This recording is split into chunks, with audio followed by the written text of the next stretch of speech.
welcome to Heriot University, Malaysia. Your well-being is our utmost priority, and we have worked hard to ensure that there is a safe and welcoming environment for you here. Let us take you around the campus. First up, let's get registered. It's really easy. Download the 𝐒𝐻𝐻𝐿 app, scan the QR code, and check in to the campus. At the entrance, your temperature will also be taken. If your temperature is more than 37.5 degrees Celsius, you will not be allowed on campus. If you are symptomatic with mild cough, flu, or even low fever, please stay at home. As you know, the quickest way for viruses to spread are through your hands. Always make sure that your hands are clean often, or use the hand sanitizers that are available at the corridor. While sanitizers are being installed for your convenience, be mindful it is always better to wash your hands with soap and water for at least 20 seconds whenever you can. As of 1st August 2020, the Malaysian government has made it compulsory to wear a face mask in public places. On campus, you are required to wear one when entering the campus and between class and offices. You have the option of removing them when you are in class or office. As you walk around the campus, you will notice there are a lot of marked areas like this. This will make it easier for you to adhere to proper physical distancing measures dictated by the standard operating procedures set out by the government. It is also evident at the library and the laboratories where the seats are marked, and even the elevators too. Take note that only 4 people are allowed in the elevators at any one time. If you are in a hurry, we recommend that you take the stairs, which is healthier for you too. All students' areas, including all high touch points, are cleaned at least twice a day by our janitorial team to ensure your safety. We ask that you do the same to ensure that your personal hygiene is taken care of too. Prior to entering the main library, you need to check in with the 𝐒𝐻𝐻𝐿 app. And once you've done so, please take a number because this system is designed to prevent overcrowding in our main library space. To borrow books, we use the click and collect system to ensure a minimal contact experience. To do so, please use your phone to browse from our discovery system and then find the book and reserve it online. We encourage all meetings are to be held online. However, should staff wish to use the meeting room, we are counting on you to ensure all these surfaces such as tables, keyboards are sprayed down before you start the meeting and once again before you leave the space. If you're using a microphone, a disposable cover is available for your use. Please dispose the cover correctly after the use of the mic. Never reuse the cover for other individuals. Please wipe down the mic handle once you're done. Before entering the lab, please sanitize your hands and wear a face mask and a lab coat. Enter the lab and wait to be graded by the laboratory staff in charge. Once graded, the staff in charge will guide you to your designated work area where you may begin your work. Once you are done, please clean up your workstations and inform the staff in charge before leaving the lab. If you are using our shuttle buses, you are required to be scanned for your temperature upon entry and check in with the 𝐒𝐻𝐻𝐿 app. We encourage you to sanitize your hand before entering the bus and upon exiting. A face mask is compulsory as long as you are on the bus. Our buses are cleaned 3 times a day and once a week. The entire bus is deep cleaned. In line with the public transport SOP issued by the government, there is no physical distancing on the bus.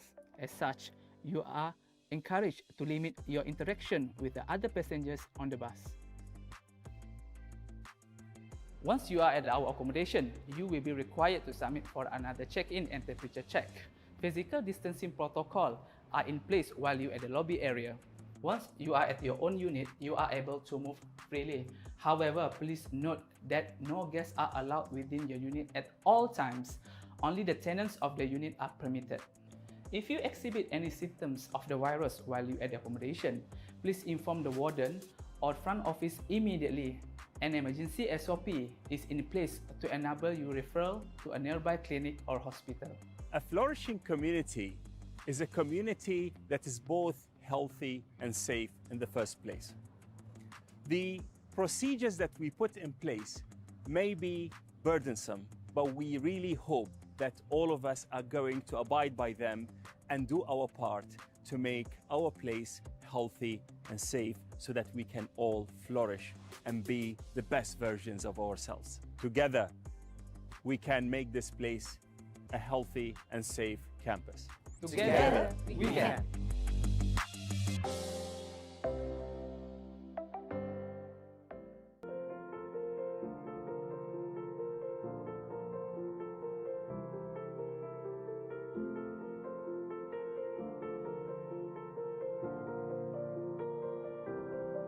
Anniversaries and birthdays are moments for us to remember and reflect. And they are moments to remember the people who have been with us on the journeys of our lives. These journeys are made what they are by the people who were with us and by the dreams that we shared together. It's great to see our community thrives and flourishes despite the challenges that we face.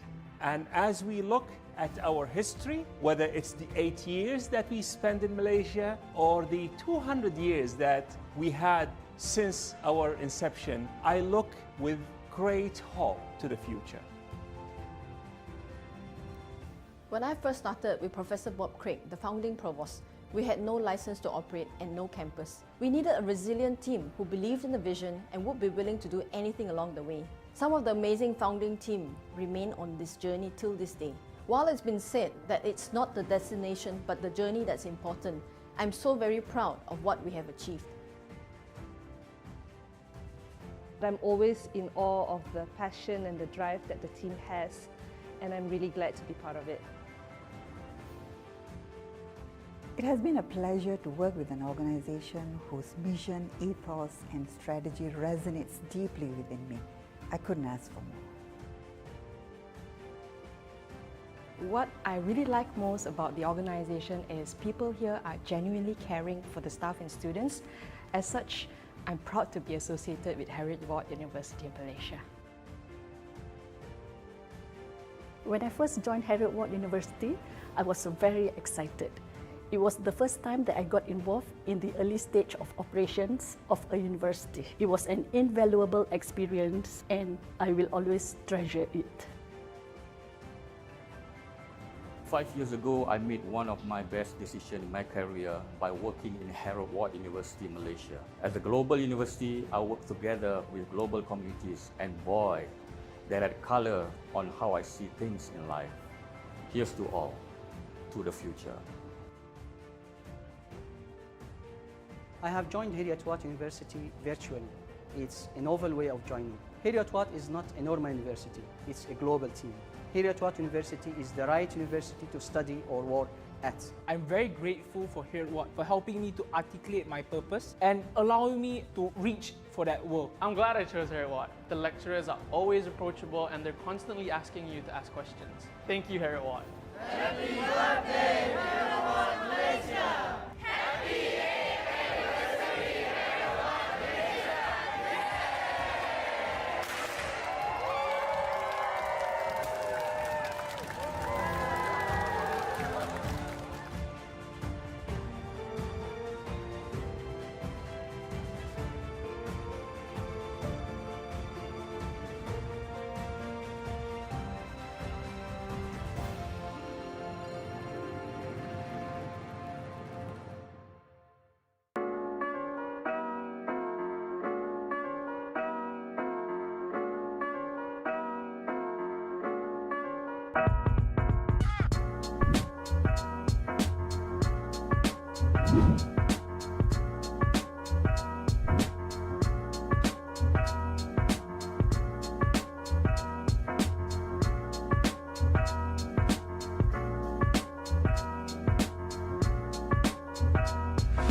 back.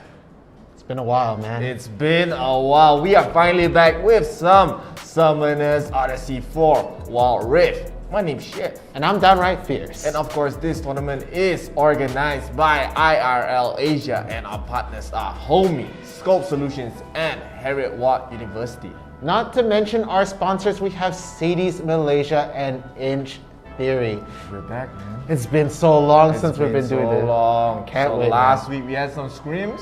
We had some nice fun little exhibition scrims right there. And the past weekend we did have a tournament for PUBG Mobile. So now we're finally back with Summoners Odyssey. We saw during the scrims, a lot of people, where's Summoners Odyssey? Summoners Odyssey.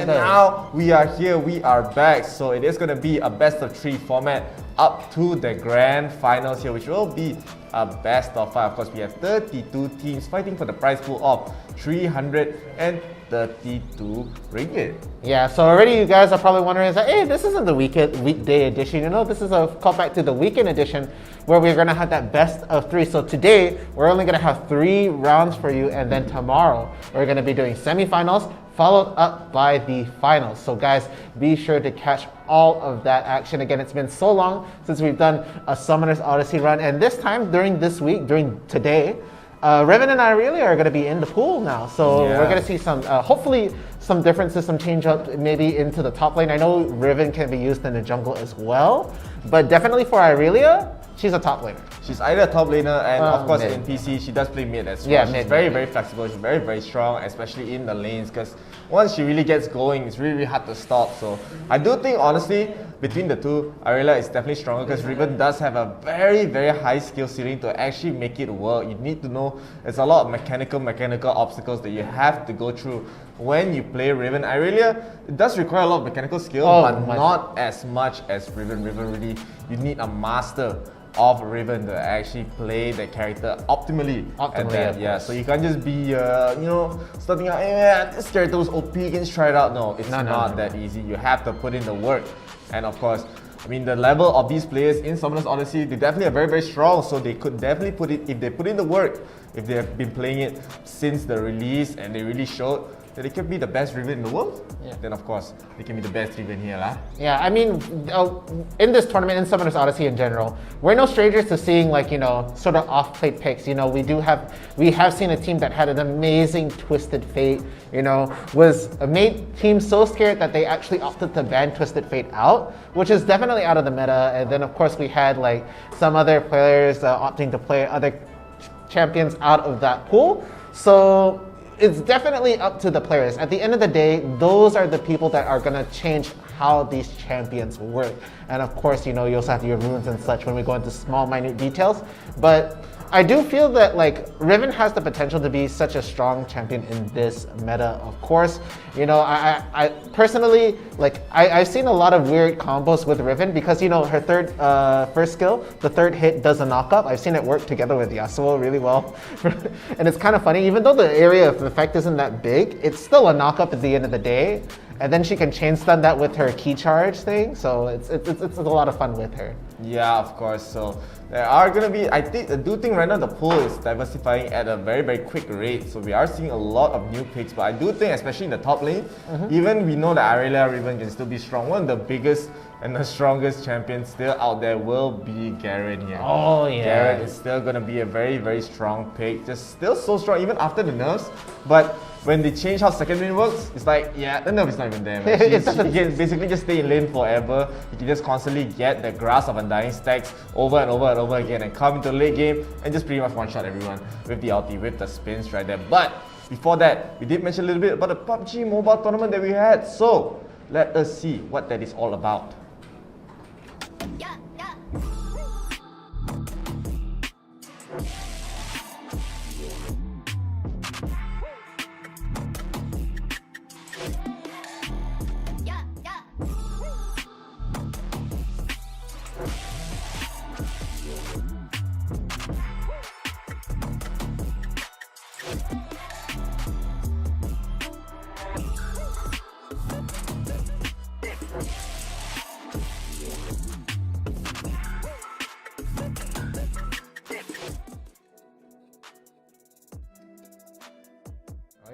All right. So this is what the details are for the season 2. Of course, it's been a blast so far. We already went through all of the 5 qualifying teams last week, Friday, Saturday, Sunday. But when it comes to this week, Friday, Saturday, and Sunday, Friday is going to be intense. I can tell you that for sure. Definitely, because we are going to be having the wildcards coming up on the 18th of June, this exact Friday here. Of course, recently, this past weekend, we did have the qualifiers for all 5 teams, all 5 groups. Not 5 teams, 5 groups. 5 groups, yeah, got sorry. 25 teams. Yeah. So we are down to looking for that one more slot to get into the grand finals right there. So 20 teams are going to be battling it out. It is going to be a bloodbath. It's going to be amazing. We even saw in the last wildcard, just insane gameplay. Every single game, these teams really want to get into the grand finals here. So I would not be surprised if we're going to see the same story once again, of course. And the wildcards, even like you might think, yeah, wildcards last chance, but do not count them out. It could still be the champions after all. So it will still be an interesting turn of events if maybe the wildcard winners, they got top 3, top 2, even the grand champions for the EMVP League Season 2 here. Yeah, so again, these wildcard slots, only one team can come out. There are going to be 20 teams in that group altogether. And it's just, we've seen, like, you know, with all that pressure, you know, there's just such a strong team that comes out of it. And it's really interesting to see how they're going to be working in the grand finals. Again, 16 teams in total will be in the grand finals. It'll be between 2 days. We're going to be seeing about 10 maps in total for the grand finals. And it'll be you and Neon Faith commentating that, so it's going to be very interesting to see that out. But guys, we're not here for PUBG Mobile. We are back in the Summoners Odyssey. This is going to be a change up. This is going to be like the weekend edition. We're going to be going into the first game as a best of 3. Yeah, so we are just trying to switch it out a little bit. Of course, we do know like having best of 3s is way better in terms of showing the true potential of a lot of these teams, because it shows how well they can adapt, how well they can play in longer sets, how well maybe they can be 1 game down and still come back with a reverse 2-0, with a reverse sweep right there. So it does show a lot of prowess in these teams. And of course, right now we are going to be able to get into the first game very soon. And just like a reminder, it is going to be a best of 3 up to the grand finals. Grand finals is going to be best of 5, where they have to win 3 games to actually get the champion for Wild Rift Summoners Odyssey. So during this entire time, we have like plenty of champions. We have a lot of multi-win champions. We have a lot of new champions as well. So today, we would like to see whether all those old kings are back to maybe get their throne here. So with that, let us take a look at the brackets here. Let us see what are the teams that are going to be playing here. Already we see a familiar name. We've seen this name before. It will be Pillars Newbie, and they're also going to be up against Caballero Arises. So a lot of these teams, as you said, so familiar. We have Alap Ng Puso, Will of Fire. They're going to be up against Finesse Sigma. Wild Bros Kings are going to be up against Moonfly Esports. We have Level Up Esports are back as well. They are going to be fighting against the illustrious Dash here. So they're going to be chilling for a little bit. Mocha Esports from Malaysia. So we do have one Malaysian team in the bracket. They are going to be up against Daybreak Sun. We have Leon Knights versus Lonic Esports. We have Boom Esports all the way from Indonesia. They're going to be up against Wild Bros Monarch. That's going to be our next game here. And on the left side, the last group there will be Shot Glass versus NXG Pro Team. Yeah, and then on the other side we have Emlerk Esports. Wait a second. Unlightened. Unlightened. I thought it's like unenlightened. It's like no. Unlightened them. Forza International, Seed Esports, Genki, and then now we have Enlightened there. I knew we had Enlightened team right there. Lakan is back here looking for a sponsor. Mad Dogs and Yema. We also have Perlas and Singalang. I know there's two of those ones in there, but let's just see. There's only one team, and they're gonna have to fight Daybreak. Fervent versus Synergy Volt, and then the last team on that side will be Team FTL versus Monochrome, another Indonesian team. So 3 Indonesian teams total in this bracket, 1 Malaysian team here. So could they maybe take over the top 4? We don't know yet. Of course, we're just in round 1, man. So I have to calm down. Everyone has to calm down. But of course, you know what I won't calm down about? for you guys to get us to 10,000 likes and follows. See, you guys confirm expect me to do that. I always say it every day, every stream I say, please get us 10,000 followers, not 10 followers, 10,000 follows, 10,000 likes here. How close are we to the 5K mark now? Reach already. Reach already? Reach already. Oh, let's go. We already reached yesterday, So thank you guys all so much for liking and following the page, but it's still not enough, man. We're still looking for that 10,000 likes and follows, so do not forget to like the page, like the stream, share your comments, your thoughts as well. We read all the comments here. Yeah. We always read. We know who you are, man. We see all the familiar names here, and of course, you want to support us even more, you can get the supporter badge as well. So you want to be a supporter, get it right there. See? He pointed it. I still know it's right here. Just see it out of the corner of my eye. Yeah, right so there. you get access to exclusive content, you get access to the private group as well, just for all the supporters, and as well, you can send stars to get the promo video here. But enough of that, let's get into the first game here. So the first game, of course, will be Boom Esports versus Wild Bros Monarch. Yeah, it's been so long since I've seen another Indonesian team, especially Boom Esports. I am very familiar with their CSGO team. You know, they're at the point, I think at that year they weren't very, very matured, but they've grown a lot, the Boom side, and here we have it. They're going to be actually banning out the Gragas first. But now Wild Bros Monarch, they're going to be able to ban 2 straight away. So there we have the 𝐶𝐞𝐚 ban. What do you think is going to be their last ban? Yeah, they could still go for the 𝐒𝐿𝐴 ban. 𝐒𝐿𝐴 still very strong champion, of course. We are seeing some things also banning out Rengar, because Rengar is just super strong as well. He's just able to snowball, able to get a lot of early game pressure as well, especially with the early game. Yeah, 𝐿𝐴 is still a very strong champion, so it will still be. I mean, just the pool now just so big. There's just way too many things to ban out at this point. So they have to make the choice, and 𝐿𝐴 is still such a strong champion. Yeah, there is the Rengar ban. So it could still be a Garen pick. There still could be 𝐒𝐿𝐴 picks as well. 𝐒𝐿𝐴 could still be very strong in this bracket, in this pool right here, as we are still getting into the game. Right now, of course, there is just going to be a lot more. I mean, even the AD carry positions. There are just a lot more picks. Varus is being picked a lot as well. I've seen people that. are realizing the potential of Varus right now. Bleed stacks, just man. So strong, and I mean, Darius still very strong. But I do think, for me personally, I do think one of the top, you can say top 3.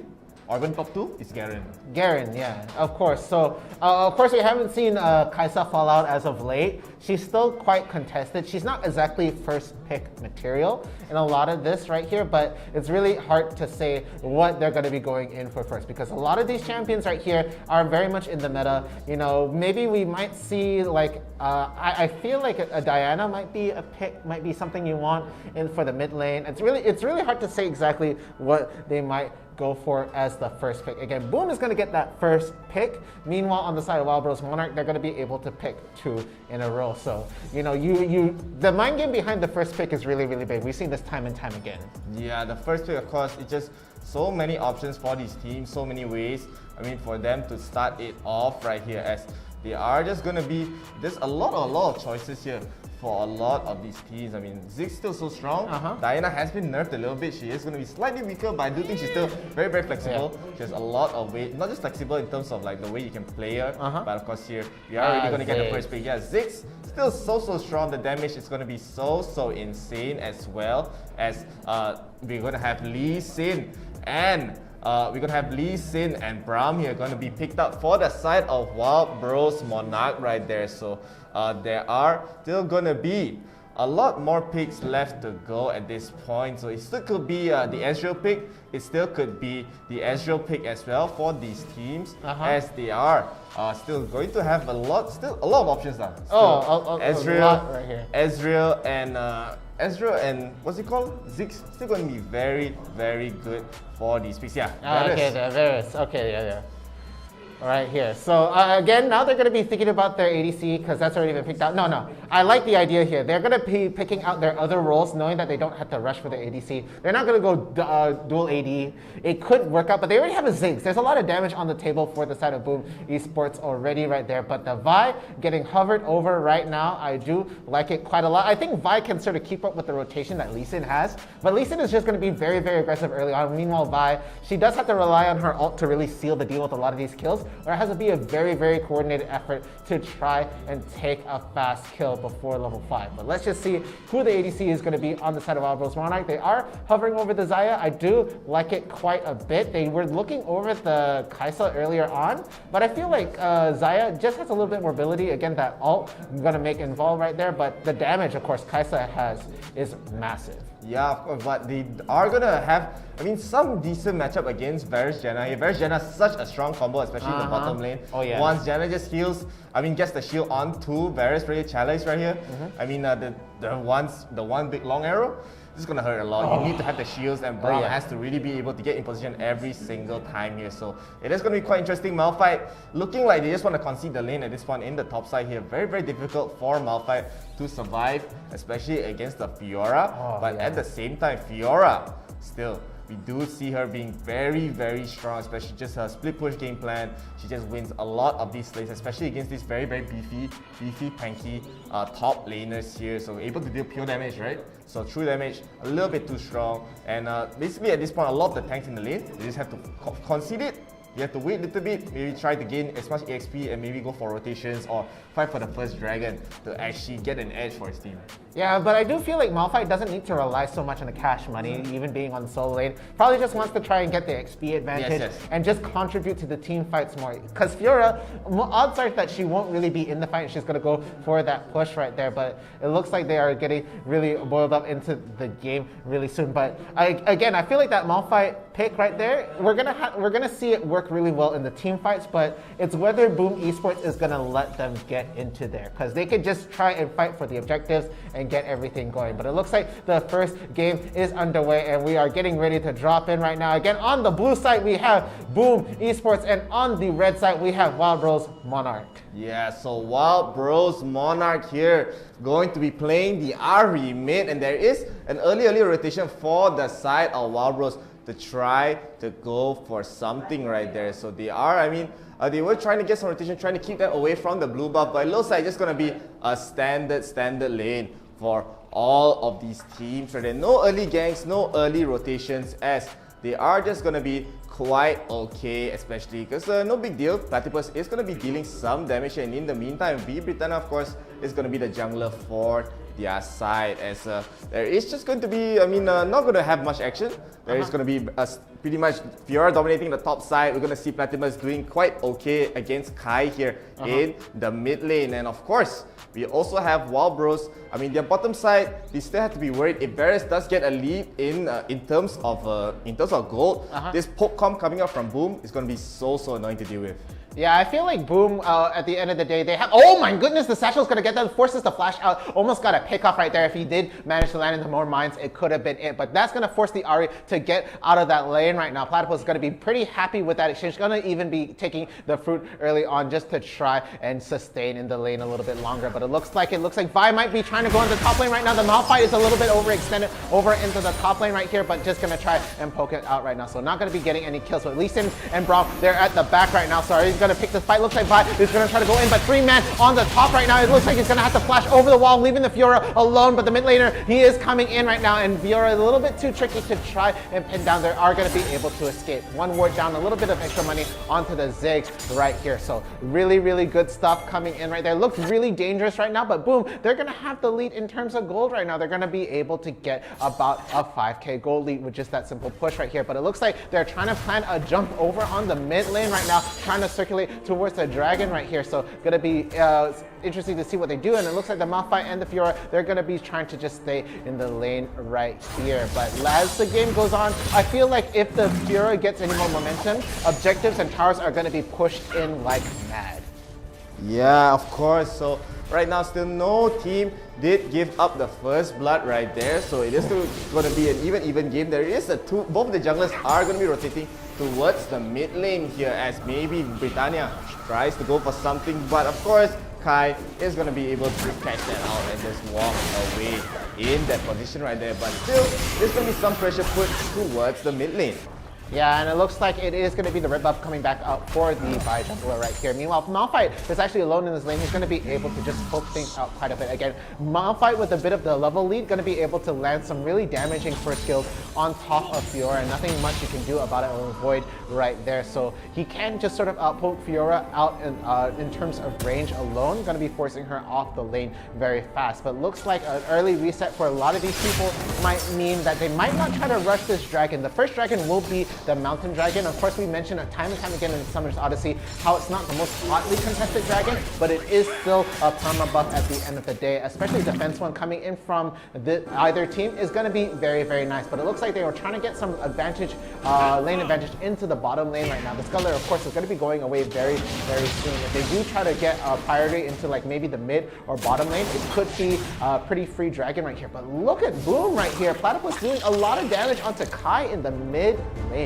Yeah, of course, 3 seconds left for the dragon to be spawning very, very soon. Of course, it has just spawned, and it looks like Boom, they're quite strong here to actually try to fight for this. But of course, it looks at the team from Wobbles, they're already recalling, they're already grouping up as they want to maybe try to fight for this dragon here. But it looks like Malphite, Aspen is actually just going to go to the top side. He really wants to defend the turret. I would think that maybe he'll try to go for the take towards the mountain drake here, but he really wants to defend from tough, trying to get this top turret here. So there will still be, I mean, Wild Bros, they don't have the best team fight, especially without Aspen in the fight. So I would be quite worried for their side, as now Boom, they know no more fight. They're going to be able to start it up. Britannia is going to be already starting up the dragon here. The minefield is going to be put out, and the bomb is going to land off the 4. But now they are just going to go for the fight. The first one does go to the side of Chalice right there. So that is why there is not much team fight for the side of Wild Bros. But in the meantime, Aspen was somehow able to get the kill onto Tubbs right there. So Tubbs a little bit out of position, but Aspen did have to use every single cooldown right there, but still Boom are able to be slightly on top of the fight by getting the dragon here. Yeah, that's going to be really, really good at the end of the day. Of course, coming in from the Boom side right now, going to be sitting at about a 1 point-ish sort of K in gold, right? They're going to be pretty happy with that in general. The Rift Herald isn't popping up anytime soon, but they are going to be trying to get that. Of course, first tower gold is very, very important, but we've seen time and time again when this Rift Herald does pop up that they might try to just get the first tower golds instead and just give up the Rift Herald right here. But 20 seconds on the clock, we still haven't seen, we see the lanes actually rotating right now. So bot lane, they're going to the top after that reset, going to be just trying to get a little bit more priority into that lane. Meanwhile, the bottom lanes are the top laners right now. And it looks like they might try to go for it. Boom wants to try to carry this momentum out right here. But GA's already done on Hopia right here, going to be really, really aggressive with the Lee Sin.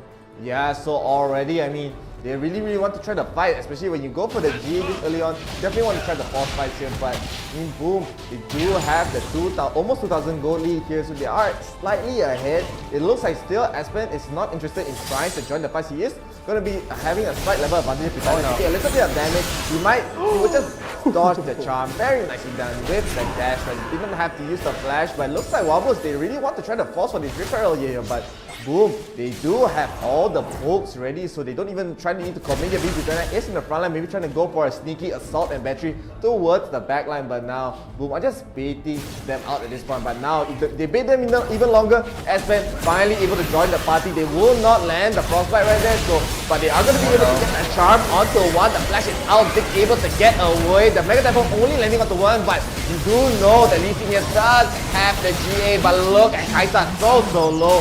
Able to get that one kill onto Baby Britannia, so no jungle for that side. But look, they're still fighting. Look at the damage being done right there by Chalice.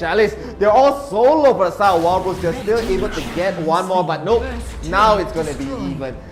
Platypus able to get the snipe onto Phantom right there. So Boom, still 3,000 up in gold and did not have to give up the Rift Herald here.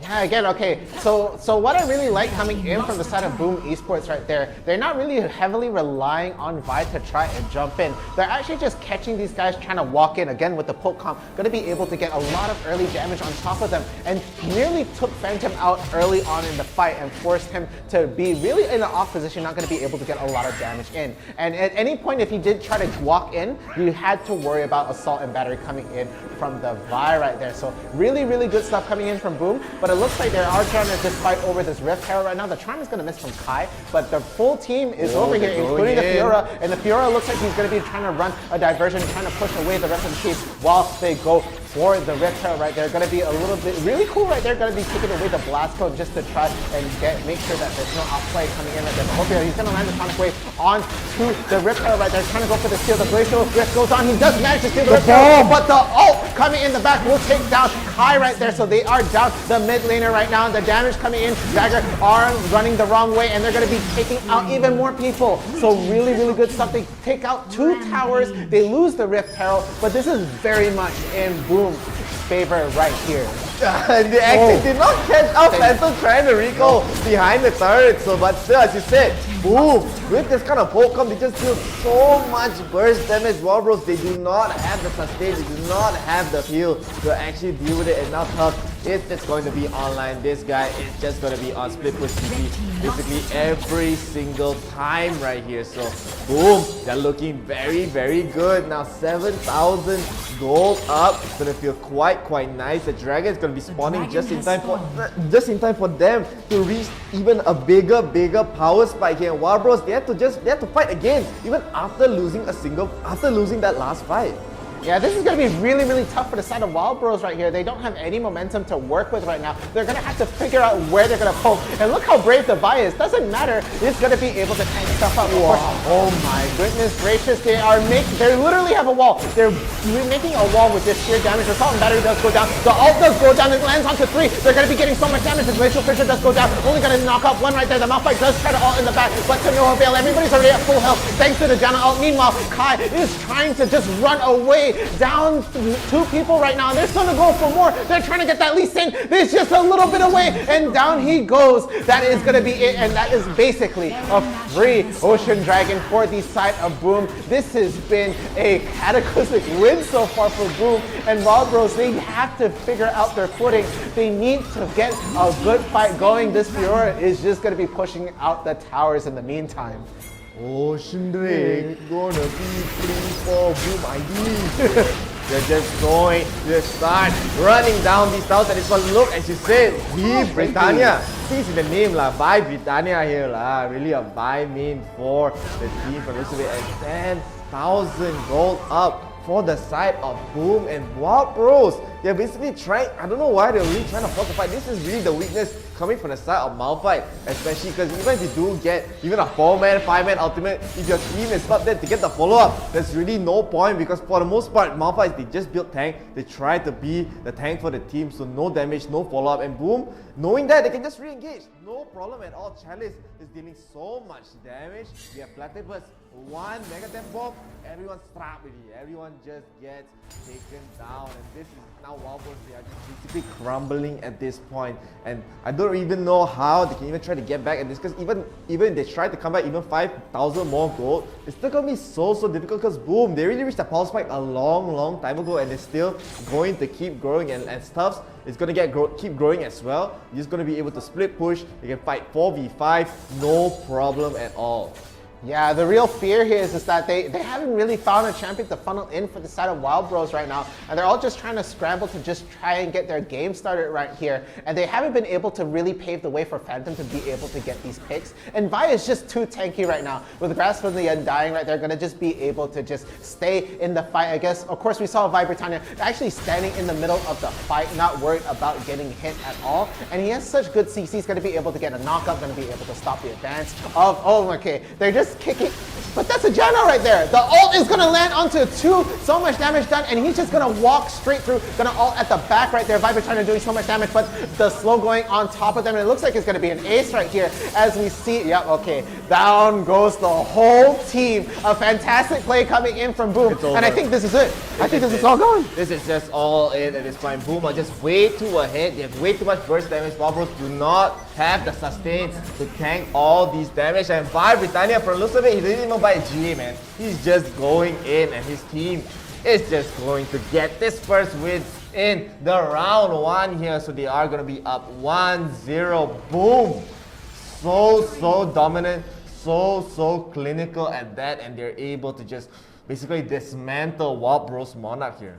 Yeah, even though it did seem like Wildbros Monarch, they did have a nice team fight comp right there, but it was just Malphite. He had to stay in the lane to try and stop the advance of the Fiora right there, so it was really tough. So Boom Esports, they take that first game in under 13 minutes. Of course, Wild Rift, it's a lot faster than a lot of league games right there, but still a very impressive time nonetheless. So really good games coming in from Boom, but Wildbros Monarch, I don't think they lost in the draft, but let's take a look at the stats and see exactly how everything honestly, to me, they definitely lost in the draft. With the Malphite. They definitely, no, the Malphite is not inherently a bad pick, but it just the way they tried to execute their macro was just not there. Aspen, as you said from the start of the game, was just trying to defend against Tuff's tough split push, but he needs to be in the fight. His team does not have the greatest team fight here. Kai needs to rely on getting the charm. Hopia needs to rely on trying to go so aggressive, trying to get the engage, and it's not reliable here for their team. And on the side of Boom, they can just shoot from the range. They can just get the pokes in. They can just get the bombs in. They don't have to worry about so much. So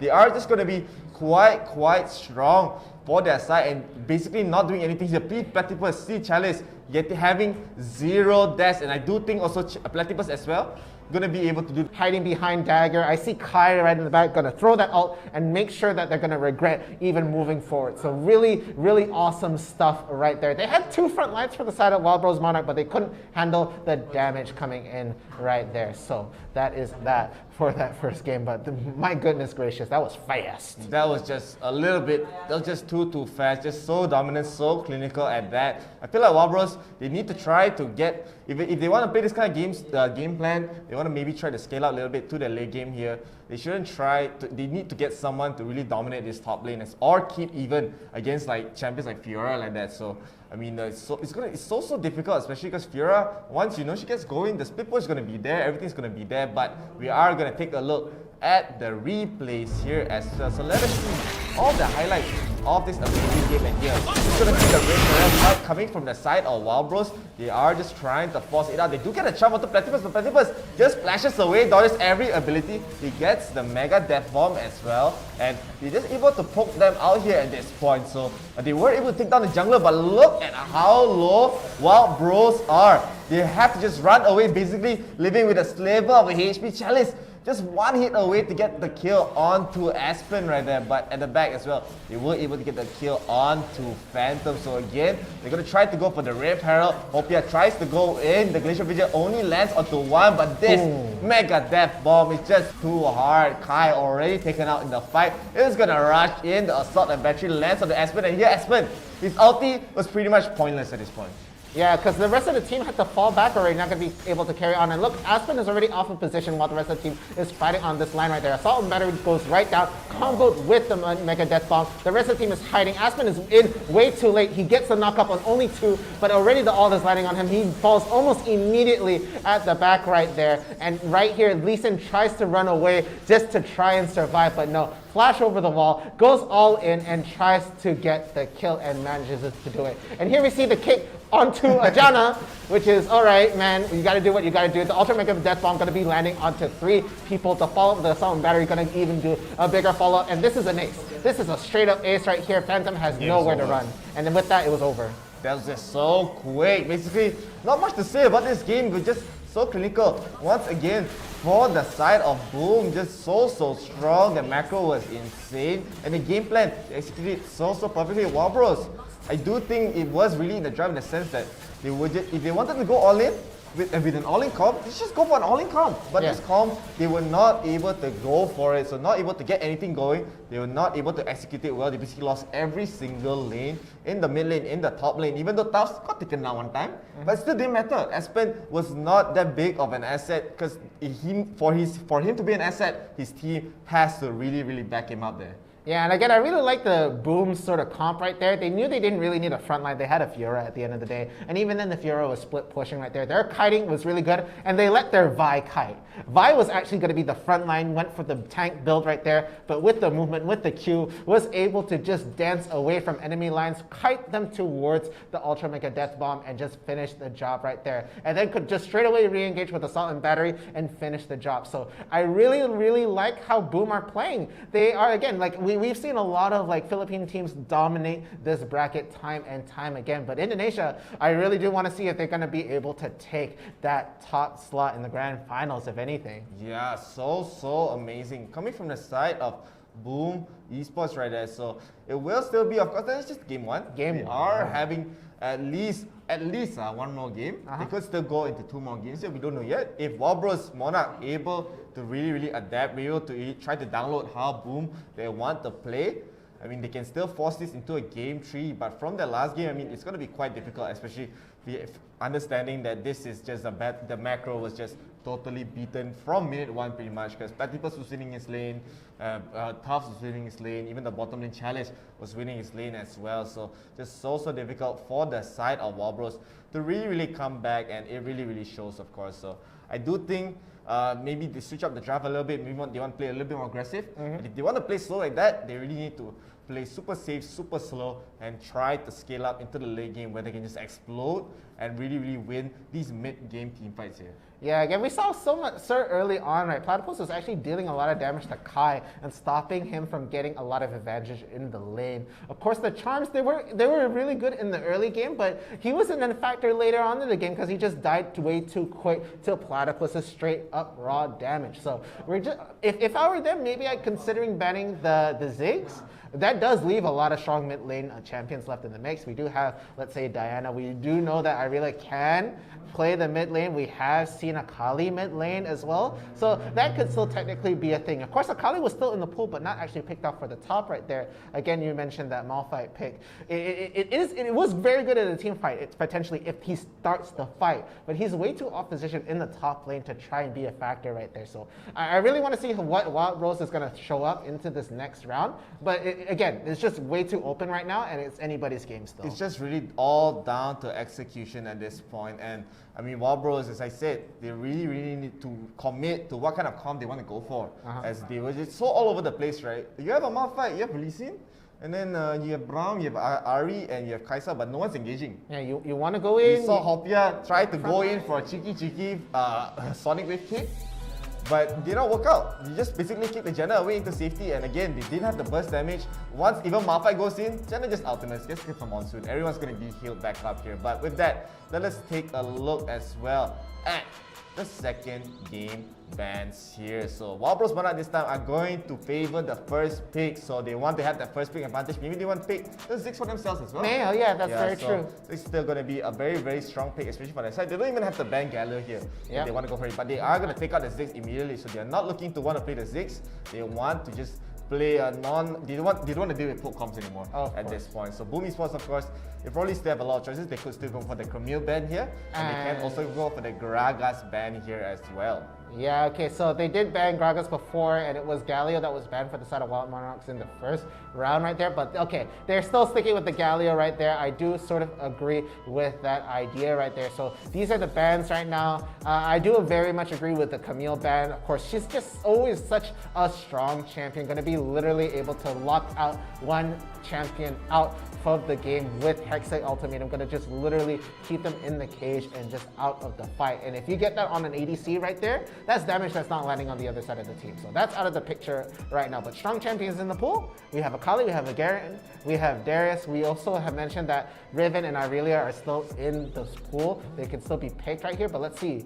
Oh yeah, I mean the last game, Wild Bros, they did ban out the Rengar here, but of course this time they are going to pick it up for themselves, so they really want to secure it especially for the jungle here. We have seen, of course, let's go top.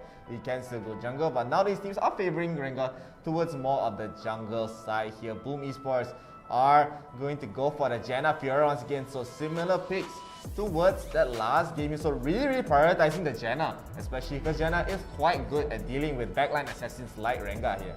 Yeah, immediately when someone jumps on you or you start to feel pain, you immediately get the Monsoon, you push them away, you heal the rest of the team that is getting a little bit of damage, so very good stuff. And of course, with 6 being banned, the next best mid lane champion I feel has always been the Diana. So Diana going to be picked for the side of Garen, I like it. But yeah, that Garen top lane, Aspen's going to be rocking that Garen, going to be a really big factor, being really tanky. But we just have to see what sort of runes he goes, whether he wants to be tanky, whether he wants to be... No, he's going to go grass. He should. It's just, there's no question. There's no no shoot question. or not, D.R.Fierce. Yeah. Serious. There's no shoot or not.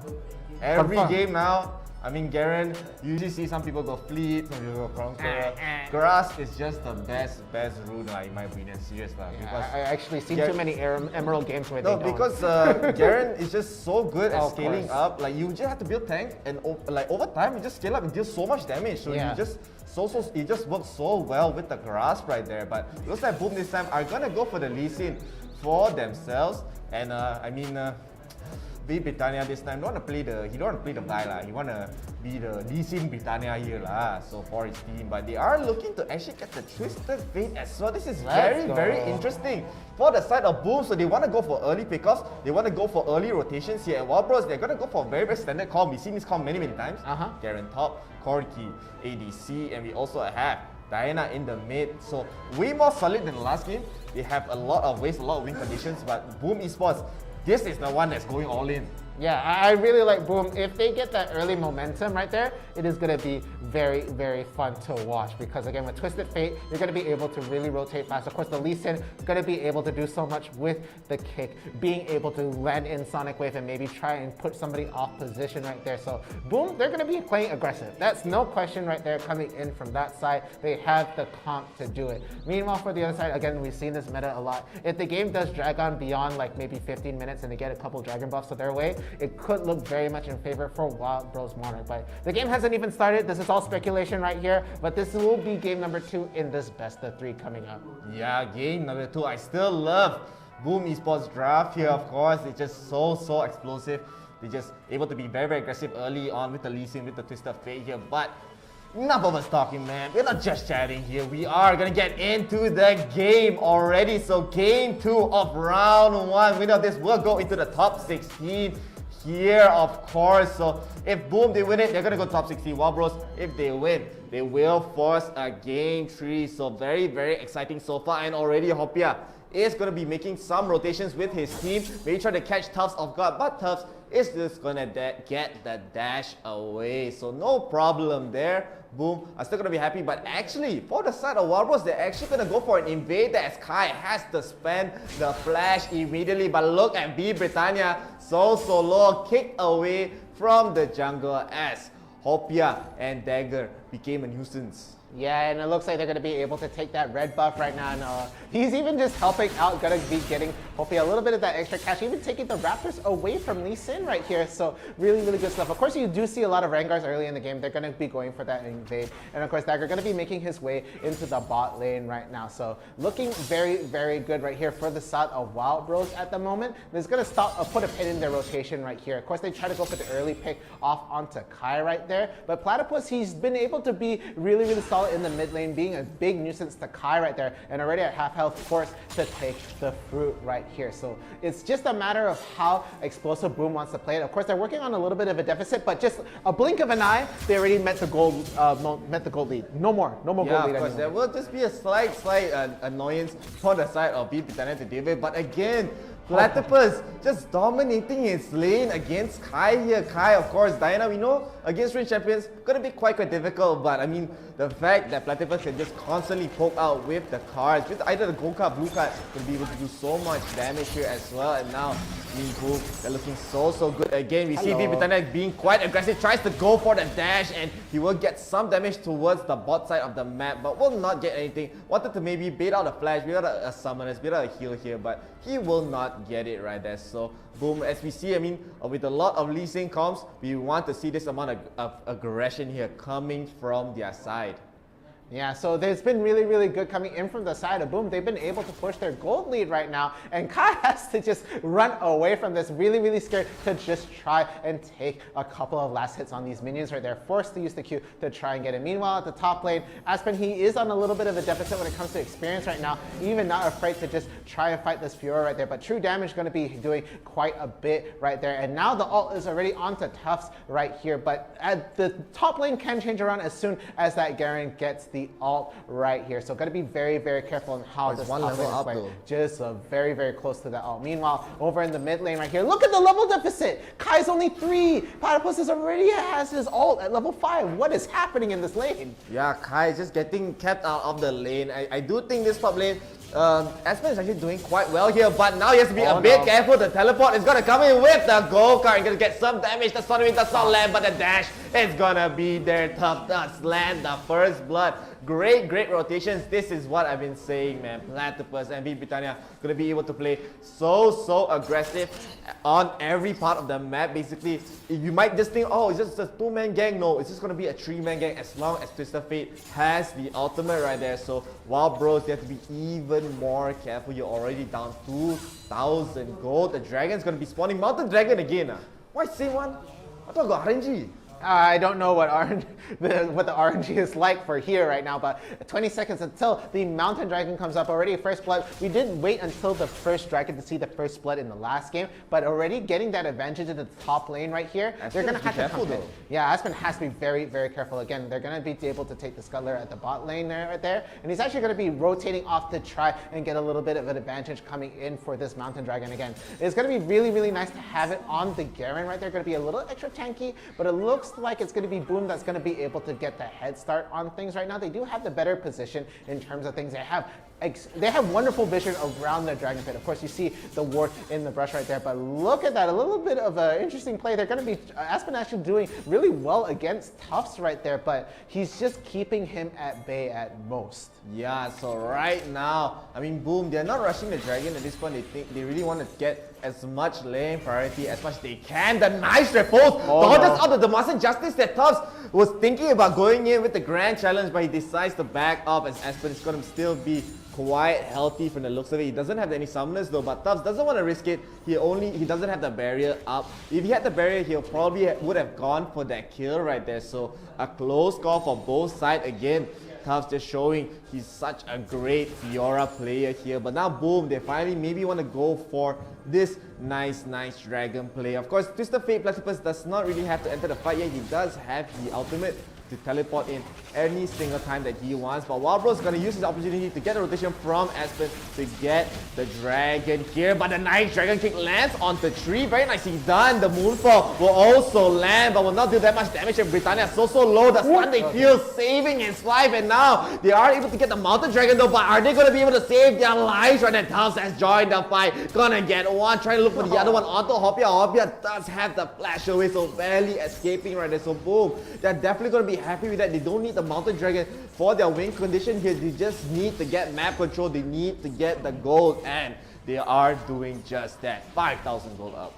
Yeah, and of course they really almost had to pick off on some Britannia right there, but gonna be able to run away. But now he's not gonna even have enough time to get the fruit. He has to just ditch it and run. Of course, with the moon, if he did get a stack of Moonlight on top of him, it was gonna be immediate Lunar Rush into death right there. So gonna have to just run away. But it looks like they have eyes on the Rift Herald. The first tower gold was already taken in favor of Boom right here, but it looks like it's gonna be Wild Bros that wants to get this right here. They're gonna be able to get a game going on, but the tornado is already going down. Is it gonna land? Okay, no, it's going to get blocked off by the Braum right there, but the jumping Kai is going to be focused on right there. A lot of damage coming in. The Garen is going to get slowed down right now. A lot of damage coming in. The gold card does not quite land. He does manage to get it onto 1.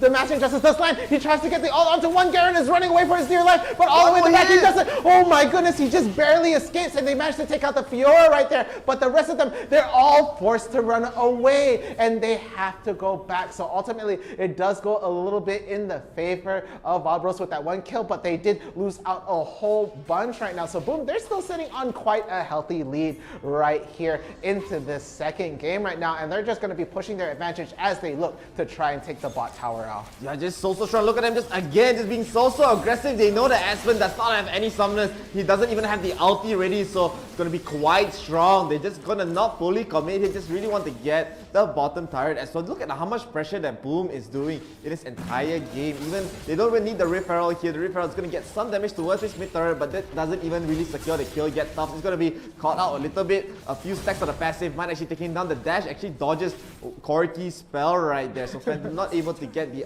another stack. But Kai, the teleport's coming in with the Gold card, dealing some damage. Platypus really wants to go for this kill, just keeping Kai away from getting the turret in the top side. Maybe want to go for another Gold card, but Kai is just able to walk away right there. But still, as you said, Wild Bros going to be putting up a lot of pressure in this game, but Phantom is actually doing very well in terms of the gold here, but the rest of the team still needs a lot of time to catch up, especially Rengar here. Rengar not the most rich for a jungler, not able to get anything going, still hasn't finished up the Triforce even, so he needs to be able to get a few more kills to actually get online here.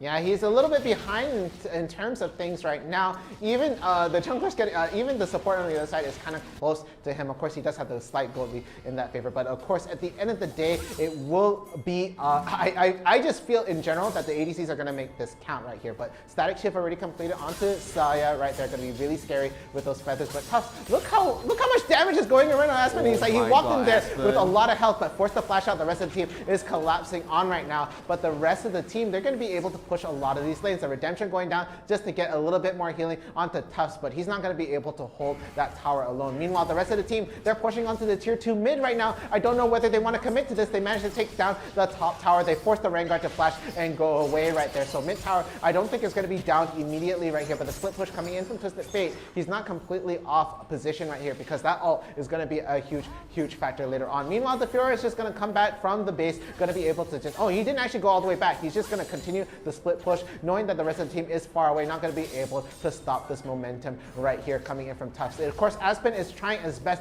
to try and meet him up, and it looks like he is not going to be able to reach there in time. So Infernal Dragon's finally up, a really big important dragon, and the rest of the team, they are trying to make their way over to the pit right here, while Wild Bros Monarch, they get the head start on the Infernal Dragon. Yeah, of course, Boom, they don't really need to rush anything yet. They just try to go for the re-engage here. The teleports are finally going to come in, but Wild Bros, they're actually in a great position here. The nice Bishop does land, and the Mopo as well landing onto 4, but Kai is just gonna get blown up here. Still no follow-up for the side of Wild Bros, and now look at the turn. Look at how the side of 𝐿𝐿𝐴𝐻 is playing. He's gonna get one, he's gonna get all of them. Actually, Tubbs able to get a triple kill, and not just that, they're able to get the ace. Just so good coming from the side of Boom once again. Wild Bros, they have great initiation, they have great abilities, a great crowd control, but just no damage, no follow-up, the sustain from Boom. So good. Look at that. One team fight, an ace, they get 2 turrets and just backing off just like that. Yeah, the respawn timer's already up. They're going to be on the field yet again, and I feel like they're going to make a beeline straight to the Baron pit because they know that's going to be important. But Boom has been so good at kiting. That's one thing I have to say. Again, the CCs are going to be great. Kai landed a beautiful moonfall right there, but they were able to just pull the fight away and literally make Kai disappear. Twisted Fate played a magic trick, and you want to see your mid laner go away? Boom, gone. There's just no sustain coming from the side of Wild Bros right there. They do have just one redemption, and that's it. Aspen not able to peel for his team. He has to try to go in the front lines, tries to deal the damage right there, but he's not able to get it done. And look at that. How much gold is Chalice having? 9,200. We have Tubbs having 9,004. We also have Platypus having 9,003. So all of the three main cores on the side of Boom just so strong in this game, man. They don't even need to get the Baron yet. It's too early, man. Calm down. It's 11 minutes, you know. Yeah. It's 11 minutes. You would think that this game has went on longer, but Boom is just making this game feel so fast, and now Tubbs is just gonna bully out Aspen here. Aspen, he was able to maybe try to fight here, but just the damage coming from the side of Tubbs he has to spend the flash right there, and now already pressure is going to be put up towards the top side. Boom again. They just have everything going for it. They still can sustain, they still can engage and kite, go in and out. They don't have to fully commit here. But once they get a commitment with the ulti, once they get the go cut down, they still need one go cut to start the fight like this here. The Sonic Wave is going to go in, just going to get some poke damage. They don't have to commit. They don't really need to risk anything here, and they're doing a great job at keeping Wild Bros on their toes. Yeah, a little hit and run coming in right there. Going to be able to take out that top tower right now, catching them off rotation right there. Going to be really, really scary. But of course, in the bot lane, we have the Fiora, a constant nuisance that the full team needs to watch out right now. So it looks like the rest of the team, they're going to be recalling, knowing that they have priority in the lane right there. So they're just going to recall. Maybe they're looking at the Baron. I don't think it's a great idea. It's still going to be a little tricky for them to truly secure things out with a dragon right now.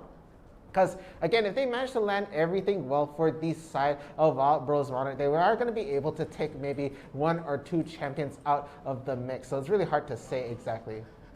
I don't know. It feels like the Baron definitely can still go for the taking, but of course, going for the Baron is like 50-50. It's a bit too drama. If you lose because of taking a Baron too early, you're just going to give up your lead that you worked so hard to get. 10,000 gold lead. The RFC is there. Platypus, right? 7 assists, you know. But now Kai is going to get taken down once again.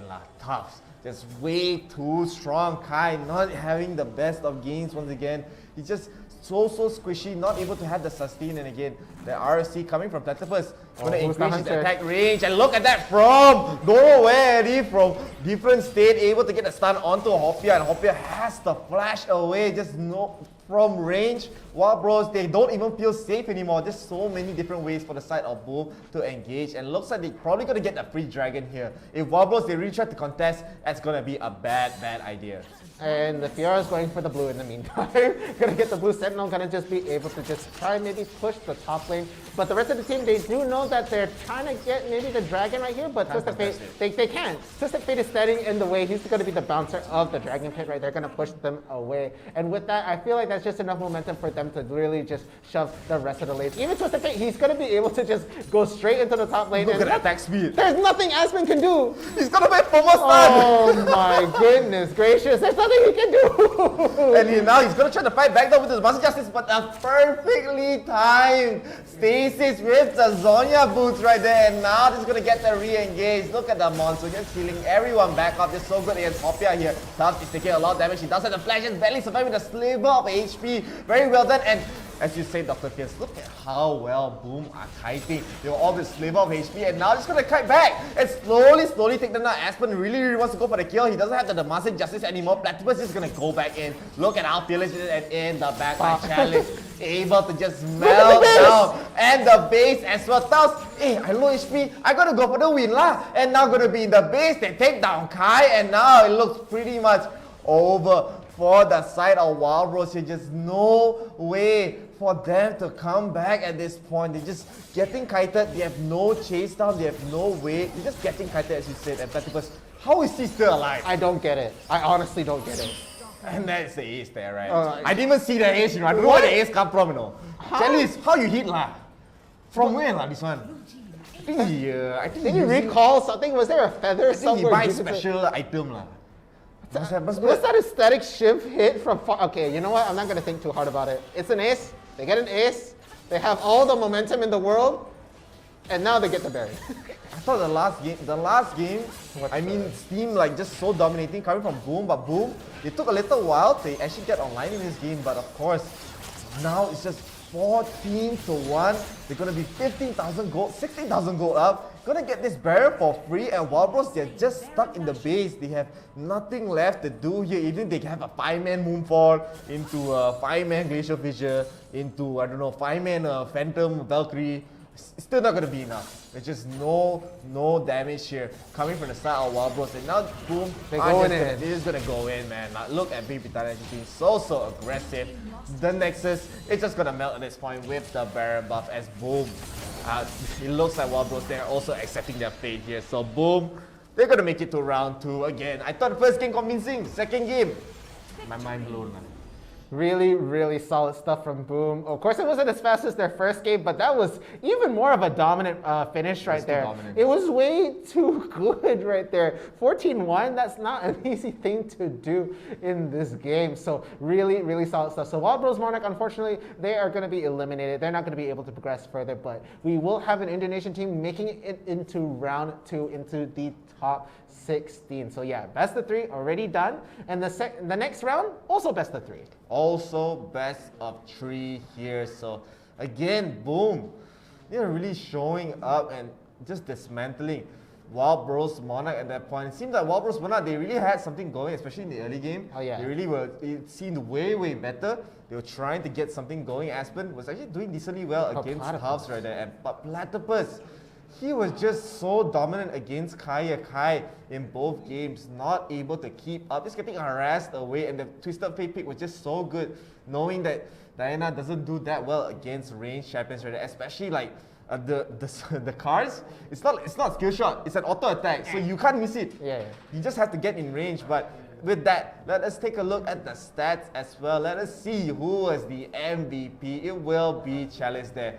Platypus, until the end of the game, no kills, no death, 10 assists. Truly a team player right there. And Chalice, once again, 0 deaths. So both of these players, such superstars for the team. Dembski, the only one that died is Tufts. Why you do that lah? Overextend. Aiyo, this one drama lah, this one. Why like you give the one death away? But I mean, as I said before, just Wild Bros not able to get a single opening in this game, only able to get one. But you saw just how well Boom were just kiting this entire time, as you said. Like, just you would think that Wild Bros they get the great start, but it doesn't matter. And Tufts is the one having the most damage here. Yeah, but I really have to say, like, Kai did really well in terms of position, was able to start a really good moonfall right there. But I felt like they made that opening a bit on purpose, because the way they collapsed onto Kai during that fight was just so beautiful. So some really, really good stuff right there. So Tufts going to be doing the most damage. And yeah, that's the second game. That's over and done with. Boom is going to be moving up further into the round of the Summoner's Odyssey. And it's literally starting off the Summoner's Odyssey with a boom. Really a boom right there. Boom shakalaka, as our Idola likes to say. But let us take a look at the highlights here for the second game of round 1. And this is from the start here. We do see, I mean, Aspen so low, but Boom from the draft. It's just such an explosive static shift here. Coming from the side of Boom, he's so good at getting these early game rotations here. They willingly give up the dragon, by the way. They're not even caring about the dragon. They're so focused on the fight. They get a nice dragon kick as well. The moonfall is good, but Kai just disappears. He cannot do anything. Vipidana somehow still alive. Tufts tries to go in. Oh yeah, this was why he really wants to go for the dash here. And he will be able to almost clean up Opia right there, but just again, they just give up all these objectives. Just give it up. Yeah, and of course over there they managed to take the Rift Herald, but it doesn't matter. Look, the rest of the team is forced to run away. They do manage to get the card onto 1, and the riposte does go down, slows down a couple, but he's going all the way, wants to take out Aspen, and they're going to be able to take out Tufts right So I know why. Yeah, I know why. Never target lock. See? Yeah, must target lock here but here. Beautiful moonfall. Beautiful moonfall disappear. So it's like go call the ambulance for me, call the ambulance for you. So Boom, just dismantling Wild Bros at this point. I really don't know how they survive in this fight. It looks so bad for them, you know. With that 4-man moonfall, but Tufts able to just do so good, and Kai once again not having the greatest of games here. Platypus, stop this guy. This one's secret agent, you know. Secret agent, you know. Throw a business card, here's my number. It's like, just to make a point, it's like, we can do this all day. And look at this. They force the fight into two separate directions right there. They peel off for one of the members really low onto health right there. Tufts barely escapes right there, almost gets clipped by the Corki, but look at that. They're forced to disengage at that point, taking too much damage from everywhere else. And I don't understand. I thought Platypus was low on health at one point. He's at half health right now because of the Janna ult. Janna is forced to disappear, but it's like, then he realizes, wait, where's the rest of the team? I'm running into 2 people right now, and down goes the Garen.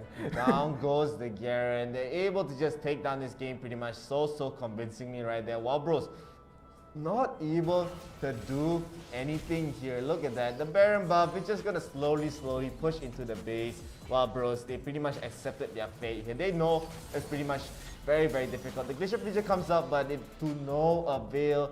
Boom! With an explosive win.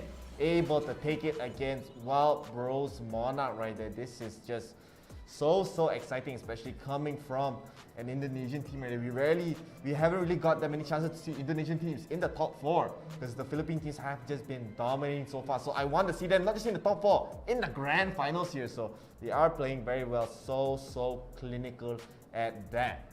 Yeah, so with that, that is the end of round 1. When we're going to be coming back from the break, we'll be going into round 2. But again, guys, we're taking a short break between each of the sets. So guys, in the chat, please stay tuned. We will be back and we will catch you after this break.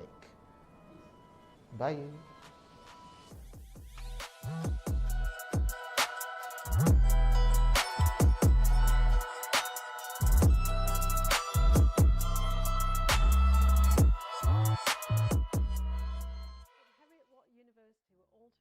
Of the pressures that young people today are facing. The pandemic has certainly added to the usual stresses of being a teenager. The lack of healthy social interaction with friends, disruption of school schedules, and working from home are just some of the experiences that can exacerbate the usual exam stress. We also recognise parental expectations of academic performance. Thinking about the next steps after school, the uncertainty of the job market might make it more difficult to work out what are the right university courses to enrol in. And some students might even be thinking about delaying a university education or not pursuing one at all. We recognise that to help young people, parents play an increasingly important supportive role during this time, even if understandably they're suffering uncertainties of their own. This is why Heriot Watt University Malaysia is proud to launch our Start Smart programme for parents and for students studying for SPM, STPM, IGCSE and A-level exams. My name is Deborah and I'm Professor of Positive Psychology and Head of the Psychology Department on our Malaysia campus. To design this programme, I've worked closely with my colleagues. Jasmine Lowe has led the establishment of a number of student development programs at foundation and undergraduate level. 𝐒𝐮𝐦𝐦𝐨𝐧𝐞𝐫𝐬 Chung is a practicing positive psychologist with more than 30 years professional coaching experience. Our 3-week programme is carefully designed to prepare students and parents for making positive choices together about the next steps after school. Groups are limited to just 10 students, so there's lots of interaction and discussion, as well as personalised support from one of our experienced coaches who will guide you throughout. Our programme offers 3 workshops framed around discover, dream and design. Our first workshop sets the scene for discovery, and interactive activities will promote effective communication between parents and students. Our second workshop gives space to dream. Our coach will guide students to align that dream with what they enjoy doing and what they're good at. Our third workshop designs the next steps to reach that dream. To help, our coach will share some tried and tested study skills and other practical tips. The Start Smart programme we're offering at Heriot Watt University Malaysia is not just unique for Malaysia, but it's unique to the global university sector.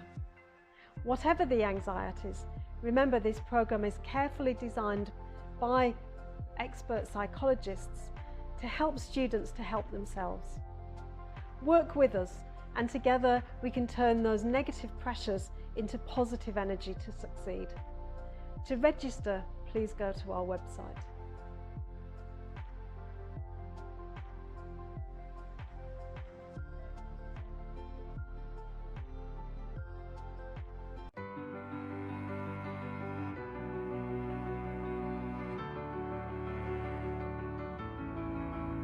The reason I chose Heriot Watt is because of its diverse culture and the eminent faculty present over there. So altogether it was a wonderful experience, and I highly recommend you to pursue your studies at Heriot Watt.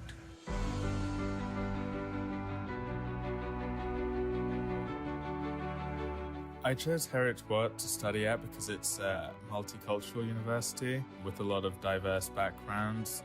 Having lived in over 6 countries, I thought it would be a great environment to learn about different cultures, meet new people from different social lives, social backgrounds, from which I might have not had the opportunity before. In addition to its global network, which I hoped would allow me to expand my own network and potentially give me a good platform for my future.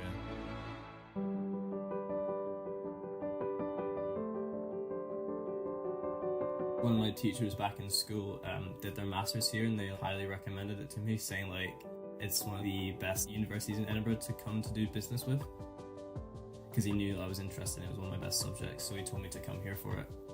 I couldn't agree more with his decision because I've loved every moment being here.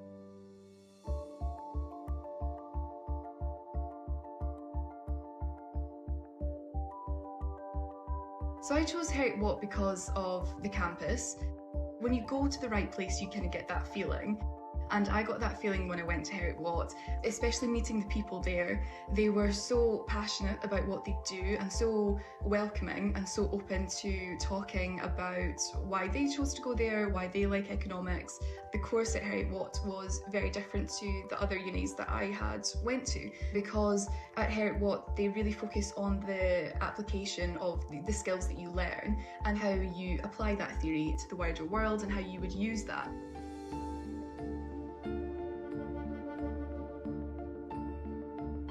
Another reason is the industry placement option that Heriot Watt provided, because it has a lot of ties with the industry, allowing students to choose their profession or choose an experience that they want in whichever field that they would like. This was one of the best decisions that I had while coming from my master's.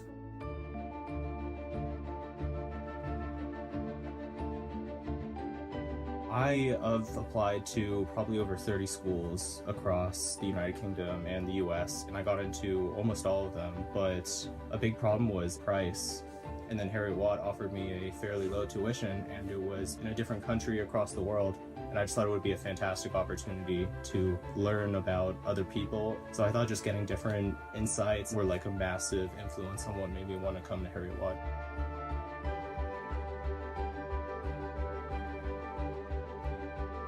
One of my favorite things in Heriot Watt University was that it had students from all over the world, which gave me the opportunity to meet new people with different cultures and exchange ideas and opinions for different topics, which involved me as a person.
And we are here, back at it again with Walrus Summoners Odyssey. My name's Shiv. And I'm downright fierce. And of course, this tournament is organized by IRL Asia, and we are partnered with Homey, SKOB Solutions, and Heriot Watt University.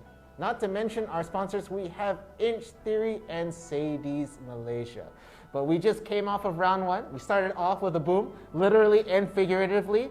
We have Boom Esports coming in from the side of Indonesia, taking the first round dominantly, 2-0 right there. So really, really awesome stuff to start off the Summoners Odyssey. Again, we miss you guys. It's been so long since we've done a little bit of the Waldorf Summoners Odyssey here with all of you guys right now. Yeah, just amazing, amazing gameplay coming from the side of Boom Esports right there. So their draft was just so clean. They had a game plan. They knew what they were going to do, especially in game 2 right there. Going for the 𝐿𝐿 TF, I love that comp. Just able to get so much pressure around the map. 𝐿𝐿 already known to be able to be such a strong early game champion, able to get early engages, early ganks, and snowball very, very hard as well. And with the help of TF, that 2-man gang is no longer a 2-man gang anymore. It could be a 3-man gang, it could be a 4-man gang. It just will be able to just get one extra person from any side of the map right there. So that's why TF, such a strong champion. Platypus played it beautiful, man. So nice right there. Big plays coming from his side right there. So Platypus, of course, such a great player, and I'm excited to see how he'll play later on in the brackets right here. So of course, we are going to be watching round 2, but let us take a look here at the brackets. So let us see who else have made it to round 2. We have PBA back at it again. They're still waiting on the match from Pillars Newbie and Caballero Arises, but Alakabuso did take it against Finesse Sigma here. While Bros Kings, they did beat out Moonfly, another Indonesian team, so Moonfly are going to be eliminated. Level Up, of course, they won against Dash Super Dash there. But Mocha, the one Malaysian team here, did take out Daybreak Sun, so they are going to be going up against Loning Esports in this round. Boom ID, of course, the last game, so good. Able to make it to round 2, and Shot Glass here, able to make it to round 2 as well. Yeah, and with that, we also have on the other side, Unlightened going to be able to take the game over. And again, it's hard to say that series of words at the top right there. But Forza International, they're going to be also taking the game over Seed.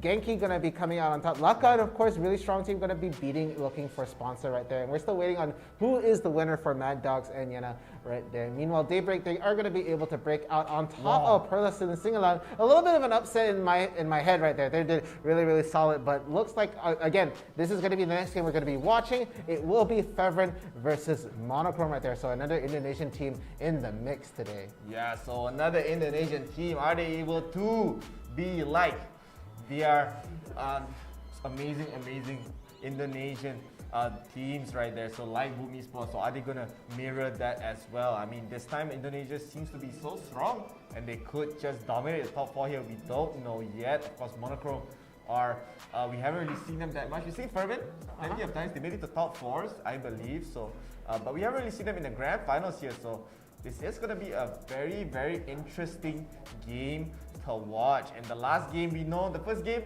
𝐒𝐿𝐿 was the star. Second game, 𝐒𝐿𝐿 wasn't the star because it was banned out. But it was just the game plan coming from Boom, just so great right there. Even in the draft, I mean, they could have dropped whatever at that point, and they will still make it look good. It's just the way they play is so clean.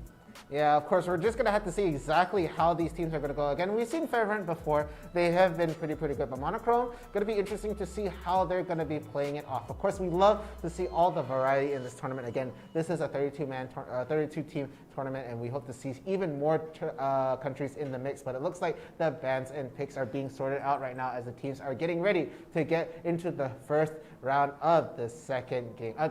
The first game of the second round. Ugh. Round 2 lah. Round 2, baby, round 2. Round 2, game 1, baby, game 1. And we have Fervent.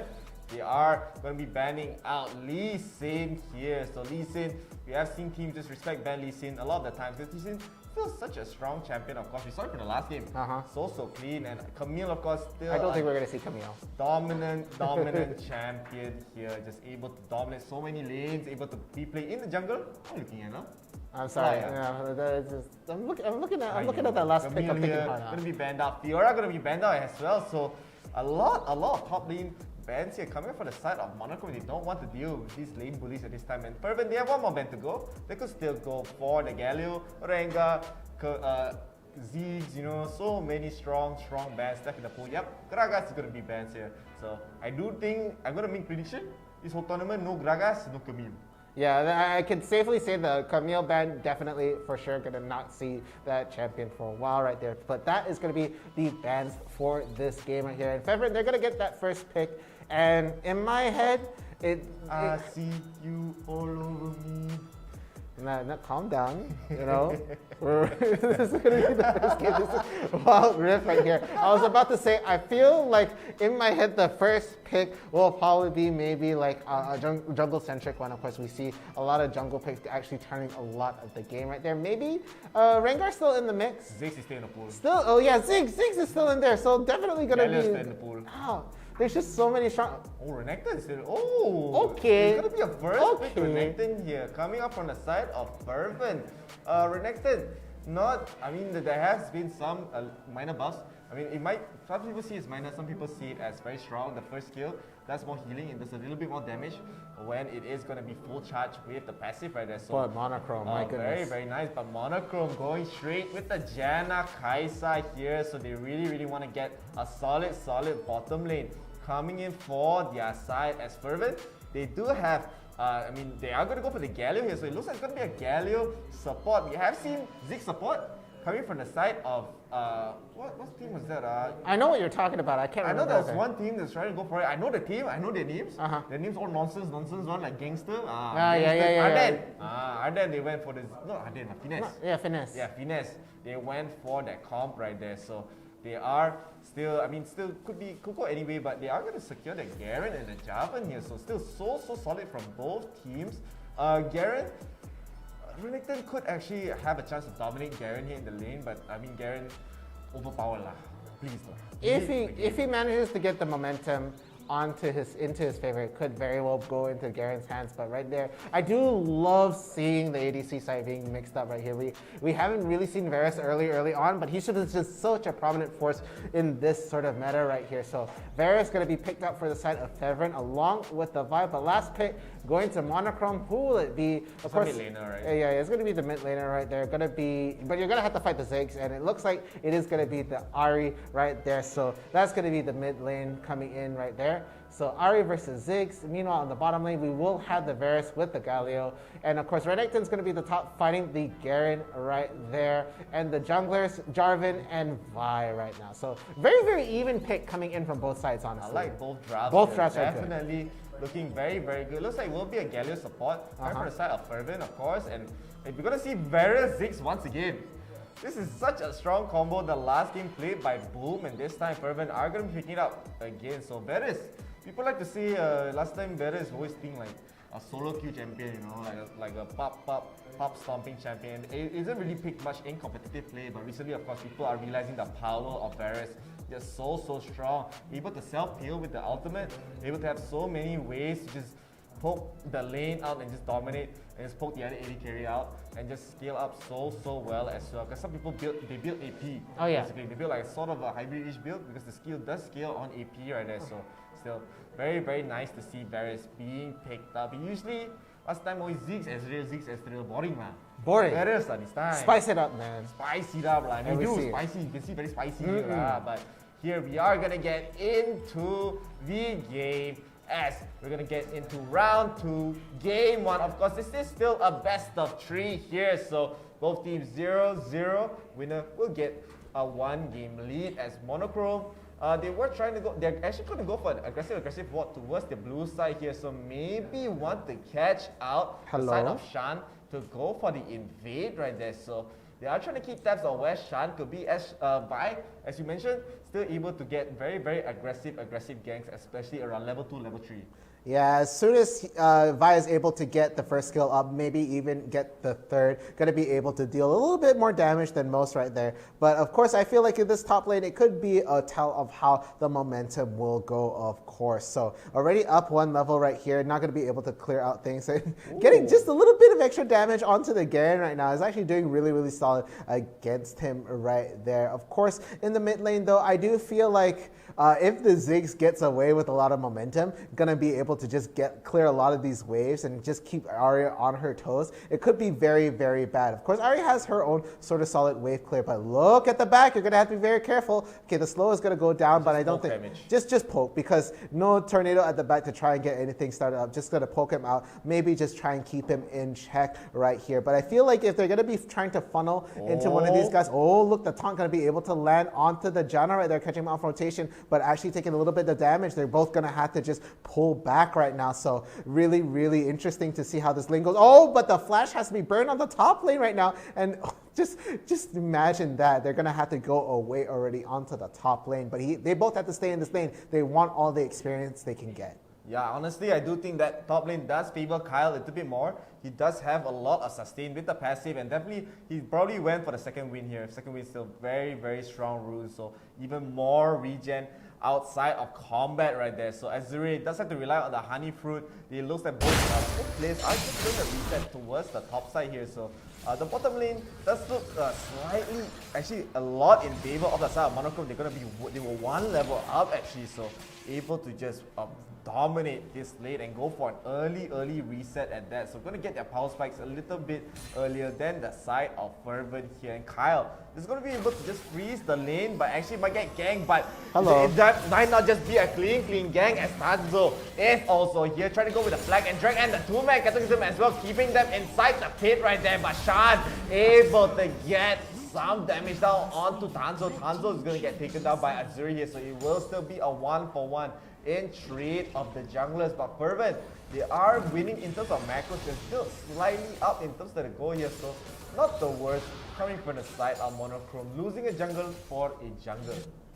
Yeah, so looking at how that fight, oh my goodness gracious. Okay, Pork Belly gonna be getting a lot of damage onto the mid laner right there. 666 has to be very, very careful. Of course, the damage is literally explosive at this point, but this top lane is gonna be at a stalemate. I don't think there's gonna be a fight. Even when there was a fight at the top lane, it was the junglers killing each other off, and the rest of them just shook it off and went back into the lane and farmed as normal. But I feel like the bot lane, if the Kaisa gets some momentum, it's going to be very, very scary, of course, but we're just going to have to wait and see. Meanwhile, the first dragon that's going to be up on the game will be the Ocean Dragon in approximately 20 seconds from now.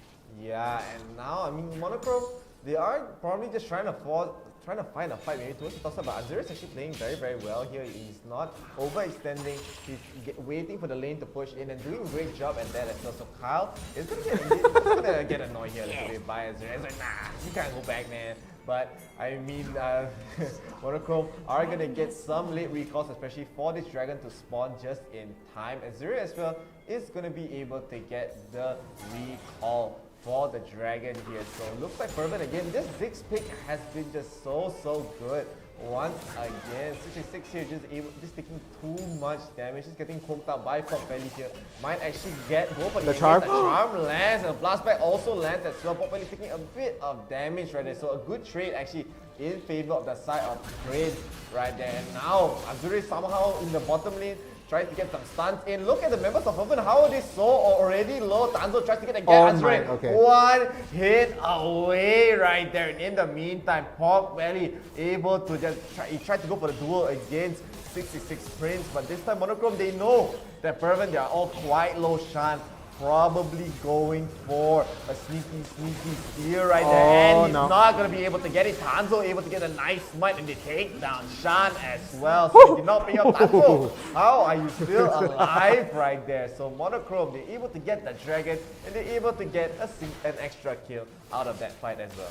So yeah, Monochrome, they're looking pretty good after that fight. I don't know how they managed to break that fight down and get Fervent so low, even before the dragon was started out right now, but going to be able to secure it and move on right there. Of course, Azir, he was already in the bottom lane just trying to get some momentum and just trying to make sure that the bottom lane priority was really good, but no, not going to work out in this instance right here. In the top tower, it is very low on health, and Kylie, he's having a ball. He's having the time of his life right now, but but it might just be a little bit overextended. Of course, Renekton does have a little bit of momentum, going to be able to move around, but no, not going to be a big factor right here. In fact, the rest of the team, they're going to be also going into the top lane right now, trying to get a little bit of priority, as it is going to be about 3 seconds until the Rift Herald comes out. But that first tower gold definitely going to be in Monochrome's pocket as the first tower goes down in the bot lane right there. So the rest of the team, they know they're not going to be able to contest this so much, so they might even try to just give away the Rift Herald, but Janna's actually quite off position right there, forced to burn the ult. The assault battery does go down. They're going to be able to pick off the Janna right here, but the rest of the team, they are coming around. The ult coming in from Varus is going to not root down one. Down goes the Darius right there, and the rest of the team, they're going to be able to just get the pickoffs right now, but on the flank, you do have to worry about the rest of the team at the back right here. You do have them just waiting around. They might try to go for a steal, but with this, they could try to even it out right now. Yeah, already. I mean, Fervent are fighting right back, but they really need to try to get this Rift Herald. They will get it quite quickly at that. So much damage coming from the side of Fervent and Monochrome, of course. They are okay with giving it up. It's not the biggest deal especially, but they can't afford to give any more kills. If Pork Belly gets a little bit too big, the poke is going to be quite strong at that. But Monochrome, they do have the engage to actually be able to deal with that. So taking down Ziggs early on is going to be a big priority, especially coming from the side of Monochrome, because Fervent, most of the damage is going to be coming from Pork Belly right there. As Pork Belly is going to be quite farm actually for their team, but look who's actually the most farm here. Tanzo going to be the most farm for his team right now. So they are just going to be quite happy with this slight goal lead. They're going to get the trap onto Azure. Azure has nowhere to run. He's just CC'd for days. No chance to even flash out right there. Monochrome claim a quick kill. And with that, they do know, hey, the rest of the team is up there. We're going to quickly throw the Rift Herald down into the bottom lane right there. Going to be able to push things out right now. Going to be taking out this bot tower without much contest. But that's only the first tower going into Fevrin right there. Meanwhile, Monochrome, they have managed to take out 2, but the taunt is going to land on the 2. In that situation, they're going to be able to try and get the zone out, but Zana has to use the ult, try to live, but no, not going to be able to survive. The Ultimate Death Bomb does try to land onto 1, but the fight is going to break out on all fronts. The Galio ult is coming in. They're going to get the knock up onto 2 right there. Garen is going to just barely trade, but that's on a GA right there, so not going to be able to take the kill. Meanwhile, they are just trying to get the rest of the members down. Kaisa forced to run, but no, just abandons the Jarvan, not going to be able to rescue them right there. So Fevrin, they're really good fight right. They're going to be able to take the lead, but look at Monochrome. They still have the gold lead right now, but they're going to be losing this bottom tower right here as the Rift Herald is still alive, but oh my goodness, Janna is back with a vengeance. Round 2, let's rock, and no, they're going to lose out that bottom tower anyway, but just manages to save the life of the Kaisa right there. Going to be able to do a lot of work right now. What a brave man coming from the side of Xiaote right there, just flashing in, you know, no fear at all, and you're still able to survive right there. Of course, I think Kaisa here, more Dadu wanted to go for the kill, but I mean the Pork Belly's rolling bombs is a little bit too strong to deal with, and Monochrome are just going to fight right back.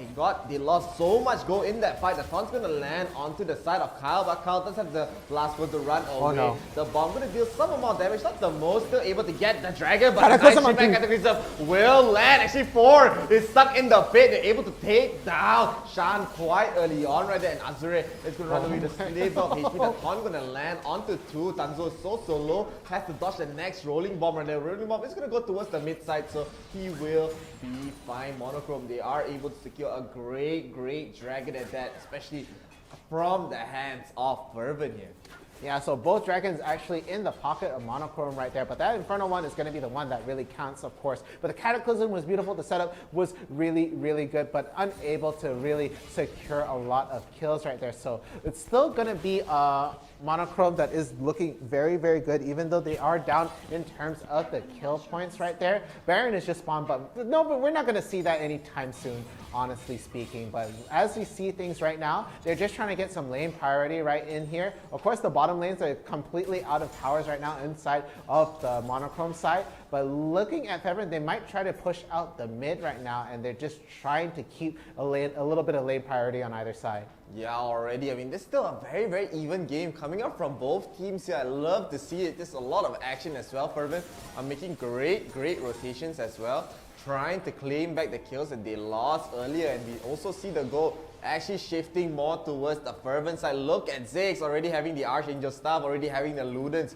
going for the next item as well, able to be quite strong here for the team. And Monochrome, of course, they are able to probably get the jump, but Azure is still doing very well as well against 𝐿𝐲 here. So able to hold his own, able to try to get some pressure towards the side lanes. They are able to secure one more turret for their team, and Foy might actually just be face checking the brush. He does not care. So Monochrome, they're going to respect it and back off. As Monochrome, they don't want to go for fights. They know that they can't 100% win here, because if Fervent, they win one more fight, they might just be able to actually start snowballing their lead into even more turrets, and not just turrets, they can probably even get the Baron here.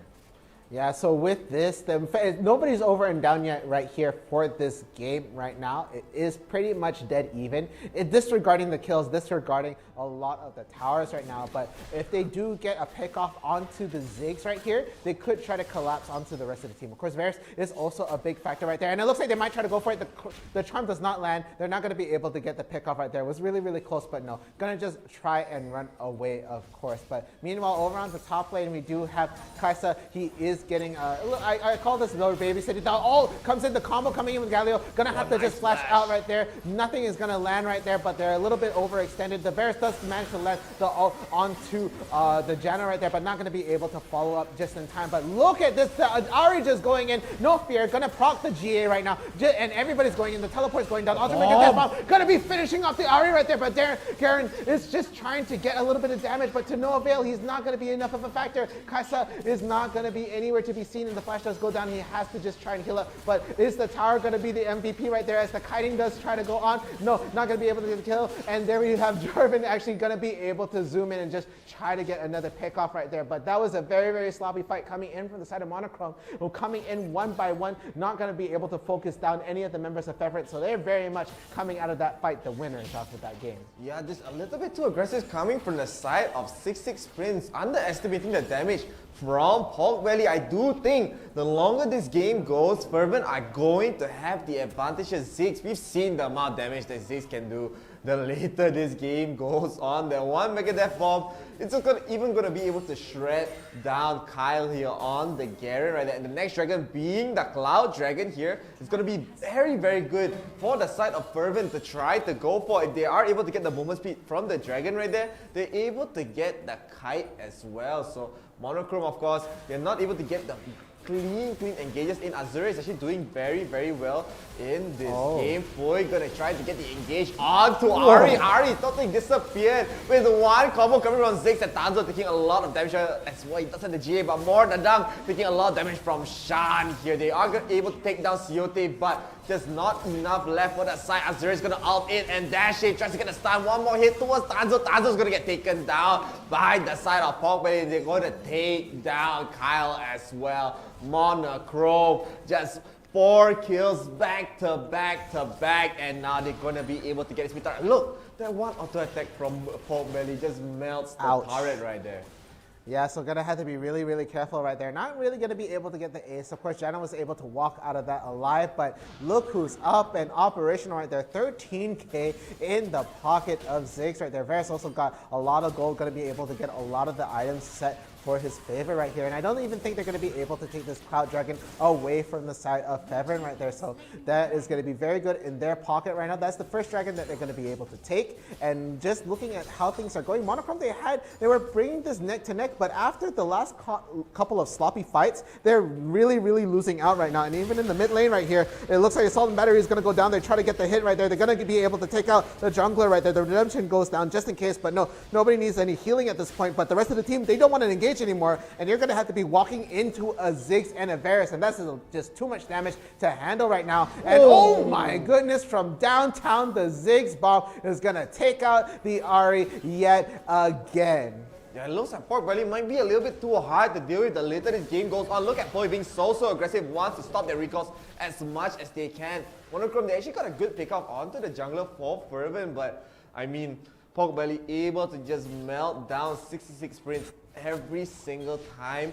I mean, Fervent, of course, they don't really have to go for the Baron again, so they can just go for the stop. And look at that damage, the blast by more. The Duck has to run away. Azur trying to do against Kyle. Kyle is actually taking a lot of damage as well, so not going to be as confident as he was before this. So Azur is going to feel very, very strong coming into this game. He does also have the Ignite as well to stop the healing coming from Kyle. Kyle does have the Mask Injustice, but Azur seems to be quite durable here. So Monochrome, they are falling apart slowly and slowly and slowly, and Fervent from a shaky start, bringing this to a 6k goal lead. They are looking to be able to secure this game after the Elder Dragon here.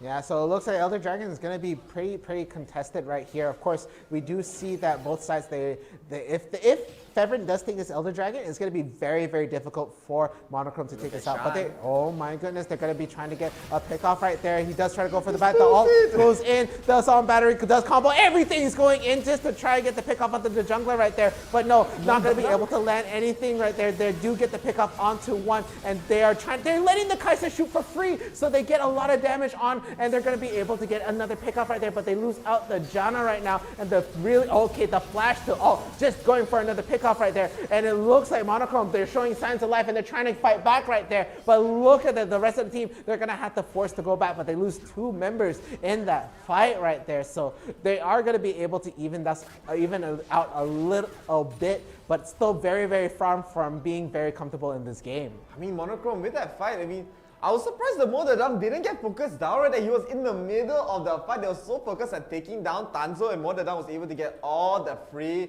damage in. But of course, Fervent, they did not have Pork Belly in that fight. Shan was a little bit too far forward. Pui as well, trying to get some more engages, but Monochrome did a very, very good job at keeping them away. But of course, with a full 5-on-5, I still think it does favor Fervent a little bit more. But if they are able to split up the fights into isolated small fights like that, they could still have a chance here, especially getting this Elder Dragon. This Elder Dragon is going to be the win condition for both teams here. Monochrome, if they're able to get it, they're just going to be way more durable with the Mountain Dragon, Elder Mountain Dragon buff, as well as going to be able to deal a lot of damage with the burn here. And now the TPs are coming in for the Baron. Monochrome, they're going to beeline their way here. Kyle might just try to go for the stall. The taunts are out. It's going to land onto 66 Prince. I do think 66 Prince is just going to disappear. So a quick pick off for the side of Fervent, and they're going to try to go in. They're going to split the fight back and front. Azuri going to take a lot of damage from the dunk, but the nice shield as well. Able to almost survive, but it's going to get taken down here. Kyle doing a lot and taking down Pork Belly as well. So the amount of damage coming from Fervent is going to be significantly less, and they might be able to just take down Shan, and Shan does have that flash. Tanzo taking a lot of damage from the arrow coming from the side of Siote, so it will still be a fight in favor of Monochrome right there. They successfully stop the Baron attempt coming from Fervent. Yeah, I really felt like the Baron was quite a bit of a surprise right there. Again, they are at elite. They might be a little bit comfortable doing it right there, but they managed to catch off the Ahri right there. But again, they're letting the Kai'Sa shoot for free. Just so much damage coming in right there. And look at the amount of gold coming into the Kai'Sa's pocket. Again, not the most farmed champion in this game, but she already has a lot of her core items on, so a very, very big danger coming in from this side. And they're getting the head start on this Elder Dragon right now. Yeah, the hit start of course does not mean anything unless if you get it stolen here, so just be very, very careful. Shan is taking his time. They're going to get that charm, and they're going to get a knockup onto Shan. So now Monochrome, they're able to get the Elder Dragon here, so they are able to easily turn with the amount of damage that they can get. But look at Pork Belly from behind, just dealing so much damage to Shan. Being in the front line, Azuri just trying to focus now 66 Prince. He does have the flash, so able to flash away Shan, trying to go in for even more CC, but able to kite them down. So Azuri trying to go in. Look at the damage he's doing, and looks like 2 of the other members of Monochrome are melting, leaving Kyle alone. It looks so good with the Elder Dragon take, but again, Pork Belly just dealing the bulk of the damage, able to win that fight right there. Fervent might just be able to get the inhib turret here. Yeah, so they're going to be definitely able to take down at least the inhibitor turret right there. Might even try to just end the game. Of course, there's only the Garen left right there, so got to be very, very careful. Of course, look at the damage coming in right now. And the Nexus, that's it. Bye. Oh my goodness gracious, that it goes. That is going to be the game right there. Just, I closed my eyes. 1 second. Nexus gone. Nexus gone. What happened, huh? Oh my goodness One gracious. fight. I thought the Elder, it looks so good for the side of Monochrome, but just the damage again coming from Pork Belly, he was really the win condition for his team. This Ziggs has to be banned on the next game. 100%. It's just way too strong to deal with, just so annoying. Being even laning against the Ziggs is almost impossible at this point. So very well done from Fervent right there, able to just take that game so well. They took it slow. They're able to come back from a shaky start and finish off with a bang. And Ziggs once again, too over sometimes. Yeah, of course I did feel like Renekton was also a bit of a factor right there because I had trouble focusing onto players. But let's take a look at the stats and exactly see where the damage went and how the items went as well. So it looks like MVP, of course, no contest. Pork Belly's gonna take it, and 𝐿𝐲 is gonna be the MVP for the other side. Yeah, just way too strong here. The most farm on the entire map. I don't even have to look at the damage. No, he does the most damage here. 𝐿𝐲 really tried his best. He was able to be the tank for his team, but of course, the rest of the team not having enough damage here. Mordadang is 1k, almost 1k behind from COT, not able to hit his power spikes. He's looking to probably get a GA for his last item right there, but not able to get it. COT, of course, he just needs to be playing from a distance. He went for the lethality build as well, so not going for the AP build, going for the side of the Varus. So I mean, Pork Belly, of course, is way too farm, way too out of control, especially from the mid game where they're able to stack up kills after kills after kills. And I mean, I said it, just way too difficult. Mordadang able to do a lot of damage, but I mean, the damage from Ziggs, of course, no need to say anything. So much. No need to say anything. Yeah, of course, but like again, I mentioned Azure, he's going to be taking about the most, a lot of the damage, but the most damage actually goes onto 𝐿𝐲 right there. 31,000 actually going to be landing. Oh no, never mind, Tanso. I looked at the top and I was like, right, that's the one who took out the most damage, of course. But really solid stuff. I felt like Monochrome, they did have something going on. It looked like they were going to be able to really seal the deal on this game right there. But the Fervent, they were able to really get the game going and just put it into their favor and take it away. So that's game number 1 of round 2. But again, best of 3 is going to be the first team to take 2 games. Yeah, I mean, just still amazing games coming from Fervent. They're so aware, knowing that Pork Belly was the win condition and he was just snowballing a little bit way too out of control. 66 Prince, even from the start in the early game, just getting harassed out of lane. Even when the Janna came in, not enough. Not enough. It's just Ziggs is just so good at farming, so good at getting a lot of gold here. But we are going to take a look at the replay. Let us see all the amazing game. Monochrome gonna go for the Ocean Drake. They do prevent the steal. Very nicely done. Shan trying to go in, does give up his life. So Monochrome, of course, a great start for them. But here they had to give up this Referral here as Fervent were hitting their power spike slowly, not able to get anything out of it. Fervent just get a free referral, no problem here. But again, the pickups coming from Monochrome are so good. Let's look at that quick charm onto Azuri, able to start the fight here as Monochrome trying to fight back. This is where it really turned around in favor of Fervent here. Yeah, of course, the bomb is going to be able to do a lot of damage right there. Tanso tries to get something going on, but the Galio re-engage, gets the knockoff onto 3, makes 2 disappear right there. 𝐿𝐲 is going to go down, followed closely by the rest of the members one by one, and all that's left is going to be the Kai'Sa. Of course, the Jarvan was a little bit too far after that GA proc, so not going to be able to work out. And this Dragon, it does go into Monochrome's pocket, but look how Fervent fight out right there. They fight it back to front, they get the pick off on the back right there, going to be able to stop the advance, and they just force the rest of the team to try and retreat. But look at the kiting really good, almost gets a pick off onto another right there. Yeah, and of course, Mordadang here, nice flash, dodges the hero's entrance right there. But here, I mean, the Monochrome, they were underestimating the damage coming from Pork Belly. Look at how aggressive 66 Prince was playing. He does get the GA off, he's trying to re-escape, and look at that, they tried to re-engage, but the damage from the Mega Death Bomb just deletes everyone. Mordadang even runs into the minefields and gets destroyed right there. So Monochrome, they are just underestimating this Ziggs, and definitely this next game, there is gonna 100% either be a Ziggs ban or they're gonna pick Ziggs for themselves here. But here, The Cloud Dragon is going to be trying to get attempted by the side of Fervent. They delete 66 Prince once again. He has no place in his map at this point. Gets one charm and gets taken down here. The Hero Sentry is going to be used, not going to land on anyone, but it's not needed. They just take down 4 members for the side of Monochrome. Yeah, and they're just still going for more. Fervent does manage to get the pick off onto another right there, and all that's left is the Janna at this point, and this is a whole nother fight, so the bomb gonna be able to land on 666.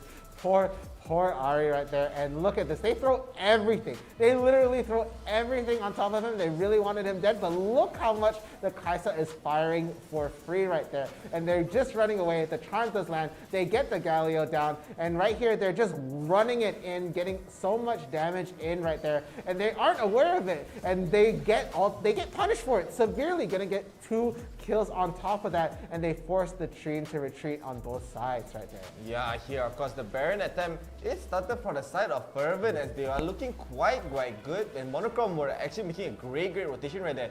They did lose 66 Prince early on. Of course, he's just melting at this point. He has no real way of surviving in these fights, but of course, Monochrome are able to kite back very well, front to back. Kyle just holding the front line as long as he can, able to take down Azure, able to take down Shan as well. Shan does have the GA, so he has the backup. They took Pop Valley off early on in this fight, so a lot of damage from the side of Fervent totally going to be gone in. Immediately after that, they went for the Elder Dragon, but we all know how that turned out. The 1 Mega Death Bomb, the sustain coming from Monsoon, not enough. Gonna get melted one by one here. Azure was hitting his spikes, and they were not able to focus him down as well, where Fervent just going to take them down one by one, leaving only Kyle alive here. Yeah, and Kyle was not going to be enough to defend this, as right after this inhibitor tower goes down, he just walks it straight up and just takes it out. Look how much damage goes on with the Ziggs right there. Look at that Nexus, gone. Just, I say, close my eyes, I don't know what happened. I really don't know what happened. We even see Renekton dying right there towards the end. So that will be the first game of round 2. Of course, this is just a best of 3, yeah? So do not go anywhere. We're not over yet for this round. So there are going to be even more games, of course. At least one more game. It could go to a game 3 if the side of Monochrome are able to get back the lead right there. So 1-1 is their goal here, and I mean Fervent are looking so clean, especially with their mid-game decisions right there. So my predictions, of course, Ziggs ban, 100%. Either Ziggs ban or they no, pick Ziggs for themselves. You just think Ziggs ban? I think it's going to be just a Ziggs ban. Okay, right there. Of course, the team that lost the previous round is going to be able to pick which side, and they, depending on which side, they're going to either get the first ban or be able to ban 2 in a row. So we're just going to have to see exactly how the side of Monochrome, how they want to play it. Do they want to stay on the red side so they can pick 2 champions in a row, or are they going to try to get that first pick, maybe get something for themselves straight off of the bat? Of course, with the way things are going, I don't think we're going to see Camille at all in this Summoners Odyssey for today, at least. I just feel like it might not happen. Of course, a very solid champion. Of course, we've seen Gragas being banned a lot, but now that Ziggs is such an important champion to be banned as well, they're going to be giving up one of those 4 bans, and I just don't know how they're going to They're going to ban those champions and Ziggs. And Ziggs. 100%. Because you have, I mean, Camille, of course, we know how strong she can be. Gragas has been even stronger in this latest patch because of the introduction of Phase Rush. Oh yeah, Phase Rush, yeah, that's right. A lot of people are using Phase Rush there, and Gragas is able to actually sustain in lanes way better before, because like lanes like Darius is so hard to deal with, especially, and now he's able to just run out with just one combo. So Darius not able to get the full size. That's why Gragas is just such a strong champion right now, and they had to just ban it out. And of course, I mean, the Ziggs is just way too out of control, especially if you're not able to get the first pick here. Yeah. So if you are in the first pick, you can decide to ban it out. So you can decide to pick it for yourselves, but of course the next side will have to ban it out here. And I mean, the first pick we did, the last ban we saw was a 𝐿𝐿𝐻𝐶. We saw a 𝐿𝐿𝐻𝐶 ban, we saw Gragas, 𝐶𝐞𝐫𝐬. I forgot what was the last ban. Same here. My brain juice. Yeah. Oh yeah, Fiora, 𝐶𝐞𝐫𝐬, Fiora, Gragas. Yes. Yeah. It looks like they can just easily give out the Fiora. Fiora is not really worth a ban at this point. I mean, some players, of course, they're very strong with the Fiora, but it's not really like worth, especially a first phase ban like this. So there's still many ways to deal with Fiora here, especially Garen does decently well, even though it might seem like a lot of losing matchups, but he could stay like tahan a little bit, hold on a little bit, get at the scale up and get the nice mid game, nice a lot of damage, a lot of tanky boys. Yeah, and of course, we're looking at the chat right here. A lot of support was coming in for the side of Fevrin right there. And I think if you guys want to take a look at the bracket, it should be in the description of the stream right here. Discord. In the Discord as well. So if you guys are curious on to see how your team is doing, feel free to check that out. Of course, between every round, we do take a look at the bracket as well. So guys, just be sure to catch that. Of course, we love you all in the chat. I know there's a lot of support coming in from your teams and for the chat. And for us as well. Of course, I did see some of the people asking about that. But enough of that. It looks like they are getting ready for the second game right here. So let's see exactly how the bans are going to go. Of course, Monochrome, they're opted to go on the blue side. They're going to get that first ban and the first pick. Yeah, so first ban, first pick here, not a surprise. Ziggs, okay, you're right. Ziggs, correct. You don't have to pick it here. It's just a little bit too annoying to deal with. Maybe they don't really like to play the Ziggs for their side, and they just want to give it up straight. But of course, they do have the first pick advantage, so they can go for the 𝐿𝐴 if they wanted to. It's no problem. They can even go for the Gragas if they wanted to as well. So it's actually on Fervent's side. They'll actually ban out the champions. It looks like they're probably going to ban out Lee Sin, Gragas, most definitely here, unless they want to give up the 𝐿𝐴. They don't want to give up the 𝐿𝐴 here. So Monochrome, we have seen the 𝐿𝐴 ban, we have seen the Gragas ban. We already see the Diana ban. This is Diana not as strong as she used to be. Oh, but that's Fiora. Fiora again. So it looks like Monochrome, they probably want to go for the first big Gragas here. Yeah, so Gragas is still going to be in the mix, of course. That is going to be a huge factor. Again, they're going to get that first pick. They're going to be able to secure that. But Fevrin, they're going to be able to get a combo right there. So lose one good champion, no worries. We're going to be able to probably get a good combination going in for us. A lot of team synergy right there. So let's just see how it's going to work out. Of course, Monochrome, Gragas still in the mix. Of course, no contest. No contest. Gragas is going to be picked up here for the side of Monochrome so early on right there. And Fervent, they are going to try to maybe think about what they want to go for. In the first two picks, of course, giving up Gragas is, they made this decision. It looks like they're confident going for the Renekton 𝐿𝐴 once again here. So they're confident with their similar comp. We saw this similar first two picks the last time. They actually first picked the Renekton in the last game. So they didn't even first pick Ziggs, They first picked Renekton, So giving up the Ziggs, probably not the best choice coming from Monochrome's side, but here they're still gonna go for the Garen from the looks of it. Kyle did play a decent game. It looks like he is very comfortable in this matchup right there. Renekton and Garen could go either way from their side. So gonna go with the Janna as well. So giving up the Kai'Sa, but they still have so many options for the side of Monochrome. Yeah, so they're gonna really think about what exactly they want to run with. I do like what they're hovering over right now with the Corki right there, because Janna Corki I feel like is a very strong combo in terms of things. You're gonna have worry about the package. You're gonna have to worry about a lot of the damage coming in from Corki right there. So just gonna have to see exactly how that works out. And of course, Rengar is still in the pool right there. Gragas mid. So it could be. It's a Gragas mid. Okay, Gragas mid. Serious. Believe me, man. You don't believe me. I'm just saying yes. I said yes. See, they don't believe me. No. I just said yes. You see, you don't believe me. Hey, you don't believe me, man. Voila. Nonsense, lah. I'm not saying I don't believe you. I just said yes. Okay, I believe you. Yeah. Joking only, lah. I'm playing a fool. But it is going to be a nice comp coming in from the side of Monochrome. They are going to go with a Rengar jungle here. It looks like it's going to be a Gragas mid. And it looks like for the side of Fervent, they're going to go for the 𝐿𝐴 mid this time. So it will be a melee matchup here. Shan this time is going to get the Jarvan. And Siote this time going to get the Kai'Sa here. It looks like Braum's still going to be quite strong, Azuri, again, with the same champion. So Fervent looks like they want to go for not a similar playstyle. They are having similar champions, but they're going to play a little bit more differently here. This top side, as we said, is going to be very equal, but now it is down to the mid lane once again. We've seen Gragas just pop off one classical, blah, everyone died.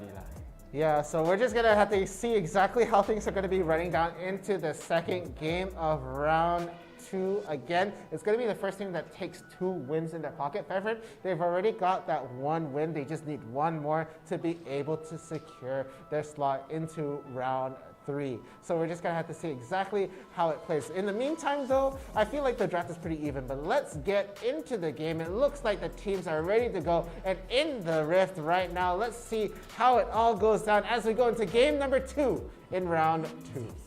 Round 2 here, we are getting into it, but Fervent are gonna be one game up. What is Kyle doing lah? Drama Kings lah, this one, showing off his wolf lion thingy right there. So Monochrome, of course, they need to win this game to bring this to a game 3. And I really do think the focus should be put towards this mid lane here. This mid lane is going to be quite important, especially Popedi has been playing quite well the last game. 66 Prince was not having a favorable matchup here, but this time he might be able to just edge out slightly here, especially. But he's actually not going for the face rush, he's actually going for the electrocute. So a standard build coming in from the side of Gragas right there. So I mean, so such a strong champion, able to do a lot of damage, especially with a lot of AP, a lot of sustain as well. So still very hard to tell from the start, but I do think, as I said, going to be mid lane centric this game. Yeah, but looking at the top, of course, we did see Azure. He did have a field day coming in for the coming in with the Renekton. He was a little bit of a factor, so just gonna have to see exactly how they're gonna stop that momentum coming in from Azure, of course. But taking a look at things, so although like it does seem like if this Corki gets activated right here with the help of the rest of the team, he is gonna be a big danger because the rest of the team, they're primarily a melee as well as set for the Kai'Sa right here. But it looks like I feel like they're gonna be trying to fight out the Scuttle. No, they're just getting a little bit of teamwork, make the dream work. They're going to be taking Scuttles on either side, but nothing explosive just yet. These are just funny traits. They're just shaking hands basically in the top lane. Everybody who's a top laner knows this very well. Yeah, I mean, just it really does rely on the level 5s actually, especially for him to get going. Kyle, it's going to take some damage here, but he's fine, man. It's a Garen. He's not going to die at that point. Azure is definitely, he can't even go for the kill. He didn't go for the ignite this time. He did go for the barrier to be a little bit more defensive, especially with Tanzo lurking around the area with Rengar. So I like the choice. It may not pay off later on, but of course the kill potential on Kyle. Kyle can actually play a little bit more aggressive here, knowing that there's no ignite. There's no real worry about that. But now the bottom side, they have to be a little bit more worried. Shan did try to go in for the gank, but forces out a flash from Karsten right there. And also, more Dadu will have to use more Dadang. Will use the heal as well. So sometimes the name cut off lah. More Dadu, more Dadang. I also don't know, man. It's hard to tell when it's at this part of the game where you can't really see the full name of the title. Oh, but Sneaky gonna be able to get the jump on, but they're fighting underneath the tower. Gonna have to handle that well, but quick kill in and out. It is going to be Monochrome with an early first blood right there. But look at the gold lead right now. It's actually quite even though first blood went to Monochrome right there. So Favorite, they're doing something really good in terms of the macro right there. They're going to be able to secure a lot of the economy, of course. So looking pretty solid at this point. But it's still way too early. We're only 3 minutes into this game. It's not going to be a big tell of how things are going to break down in the whole game. Yeah, Zuri didn't use any summoners. Saving for Chinese New Year there. Maybe his barrier could have saved this stuff a little bit longer, but of course hindsight is 2020 right there. But now the Justice Punch is going to land. 60 Sprint is going to get a better trade from Pop Valley trying to go in. So Pop Valley has to use the Honey Fruit right there. So Monochrome are again looking quite decent in this game. Kyle, it might be a problem later on for Fervent to deal with. We've seen Garen just be so tanky, so hard to deal with. Azure also has to play a bit more safe, but he knows that there's no Jamasin Justice, so able to be a little bit more aggressive. But Azure this time, as I said, no ignite, not really able to go for any kills onto Kyle here. But the dragon is going to be spawning another mountain dragon. This dragon, vacation lah. Why always come back first dragon? Drama. So yeah, but it looks like it is going to be the side of Favorite that does try to get a head start on things. But Jano's in the middle of everything, going to get caught out right away. The package does get dropped down right now, just trying to get a little bit more damage. They're split the fight into two, and they're doing really well. Monochrome going to be able to get a lot of damage on, but Kylie is so low on health. The silence does go down, but look who's overextended right now. Does try to flash out, just tries to survive right there, but just barely surviving right there. But Galio, he's trying to go in, just trying to secure secure the kill, and they're not going to be able to. So a little bit of a stalemate right now, and nobody's in good condition to try and take this mountain dragon right now. 3 for 3 for both of these teams, but Monochrome, of course, they were able to get the last kill there, so they are going to be a little bit ahead in terms of getting this dragon here. So no contest coming from the side of Fervent, they just give it up. They were able to take down some important kills. Kyle had nowhere to run, but I mean, 𝐤𝐤, very aggressive, just dives right in with the ultimate, tries to get a kill and got punished from that. Just 66 Prince was able to do so much damage right there, and he didn't even have to lose his life. So it looks like Monochrome are going to be very happy with that fight, especially. But it looks like the first game, honestly. Yeah. It looks very similar to the first game, but I don't think they want it to be like the first game. Getting a great start, but not snowballing their lead here.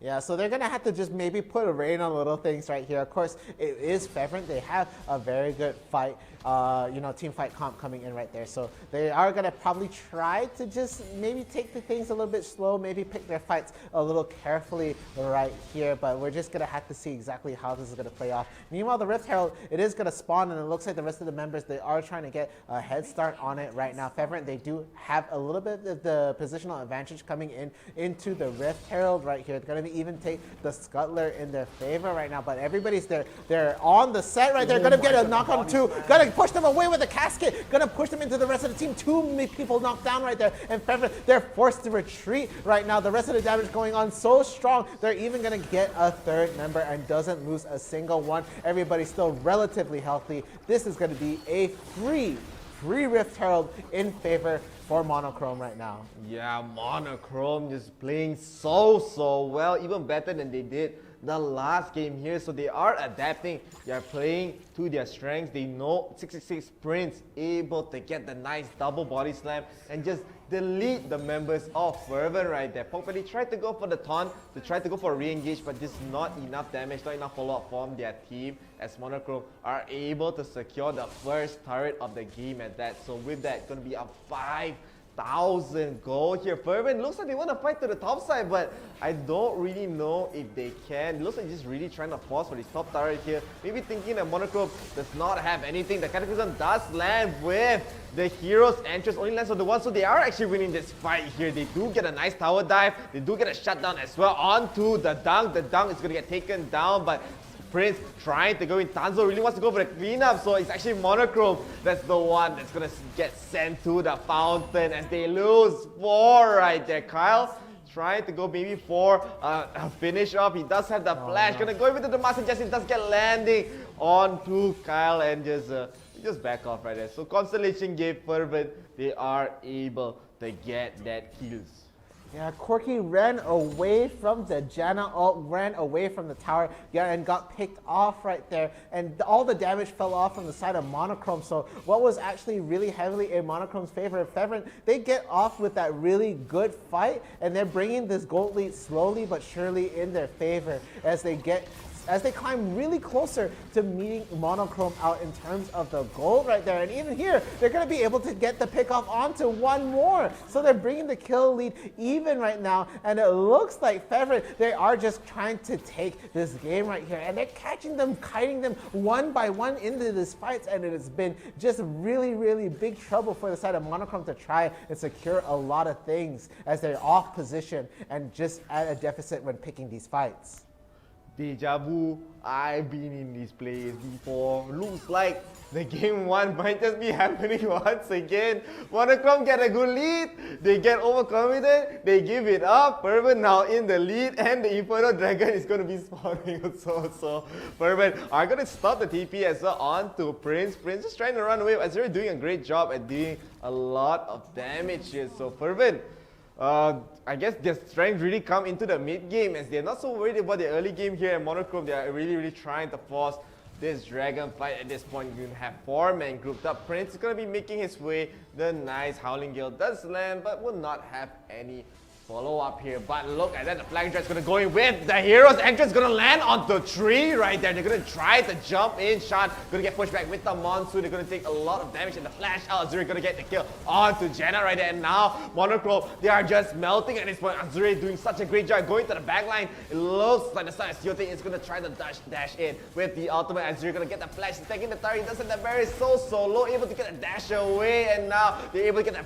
kill onto the side of Kylie right there. Tanzo gonna return it with the double kill, so Fervent able to still catch them off guard, but Monochrome with that shutdown still able to keep it even. This is a ping pong's the animation. Yeah, it's still pretty even right there. Of course, Fervent, they have a bit of a kill lead right there, but look at the gold. It is literally dead even, and Infernal Dragon, they're gonna have to contest this right now, but Ultimatum getting put out. Rift Herald is dropped in the mid lane right now as they're fighting for this Infernal Dragon. The steal is getting thought up right here, but looks like they might try to stop the advance of Fervent right now, as we do see Garen the Bouncer just trying to stop him, and they do secure the Infernal Dragon. So 2 dragons in the pocket for Monochrome right there. And it looks like they are just trying to push out this mid lane right now, just trying to escort Shelly to the destination that is the mid tower. Meanwhile, fight is actually breaking out of the side. They're really low on health right now. The Cataclysm is going to land onto 2 right there. Down goes 1 right there, but he's still alive, going to be just trying to escape. Shelly does go down in the mid lane right there, but getting a pick off right here. Renekton going to be also down right now. It looks like it is going to be a bloodbath for the Corki. Going to be able to get so much momentum and pushing the rest of the team back, but somehow they also managed to take out Kylie, who was overextended, just pushing the fight a little too far. Yeah, and I mean, Fervent, they were able to try to come back in this game now. They're gonna lose 2 turrets so quickly, being a little bit too hasty with that engage, underestimating the damage coming from the dunk right there. The dunk so strong, especially in this stage of the game, and Monochrome able to claim back that lead, but the kill is 12-12. It's dead even, but Monochrome with the tower advantage, with the dragon advantage as well, are able to get a slight gold advantage here. Fervent definitely still have a chance to bring this to a 2-0 stop here, but they still need to grind a little bit more, as Shan a little bit too squishy to be the engage for his team, as the damage still coming from the side of Monochrome is a lot to handle, so have to be quite careful here for the side of Fervent, knowing they even know that the Infernal Dragon is there, so the Monochrome damage is going to be very strong. Yeah, but it looks like they do know that some of the members are hovering around near the Baron Pit, of course, so they might just try to get some vision down in here. But Monochrome, it looks like they might try to be a little sneaky and take the Baron. No, they're just setting up a Death Rush. They shouldn't even try at this point. It's going to be a Death Rush setup coming in right here. We do have 3 members hiding off in the back. Of course, Corki is hiding a little bit, but if you don't see any of the members on the lanes, you have to wonder, hey, where are these guys? So you're also going to have to play a little bit safe. So that Death Rush waiting out a little bit too long, has to disengage at this point. But it looks like, how committed is this Janna right now? Almost looks AFK at this point, but no, gonna be actually going away off onto the brush. And it looks like this Garen is gonna be playing split push duty, as they are just trying to kite the rest of the members around the map, just trying to counter their pushes into the lane right here. Yeah, Fervent are respecting the Baron attempt coming from the side of Monochrome. I mean, there is a chance that it could be still stolen for their side, but of course this is going to D-Wall, trying to deny as much information as they can for the side of Monochrome here. So Monochrome are going to just try to get some map control with trying to clear the minions for their side, especially from the side lanes in the mid lane as well. Going to be quite important, as Fervent are not going to overextend from the looks of it. They are just being quite aggressive here. Shan is walking forward, trying to just scare them, or maybe force a summoners or 2 for the side of Monochrome, but they're not going to bite. They are playing very reactively. They are just playing it slow, seeing what Fervent will do and react accordingly here. Porkbelly is also going to be trying to get some split push duty as well. Just trying to clean the minions, trying to keep the minion wave away from the turret, as if the minion gets closer and closer, the Dunk and Kyle are just going to be able to run it down here. Yeah, so the game is pretty much at a stalemate right now. Of course, literally even in terms of kills right here. Monochrome does have a healthy gold lead at this point with a lot of the towers going down in their favor right now. But Ocean Dragon is going to be popping up really soon, and that's going to be the next objective to contest over, unless they want to force a Baron and make the other team run for it. But I don't think that's going to happen right here. It's a bit too drama to say right here, but it looks like 5 seconds until the Ocean Dragon comes up, and it looks like they're just trying to deny each other info on where the other team is at this point. But it looks like it is going to be Monochrome that does try to get a little bit of a head start onto the Dragon. But look, as I say it, Fevrin, they're touching it. They're touching the Baron. Listening to you, I think. I don't know how. Hey, but this is going to favor Fervent even more than it does favor Monochrome. And Monochrome are giving up a Baron for an Ocean Dragon. That is not worth it at all. And this is all because Monochrome, they do not have any vision in the pit. They just give it up right at the Ocean Drake. Not so valuable compared to this, and Fervent definitely still have a chance, especially with this Baron buff.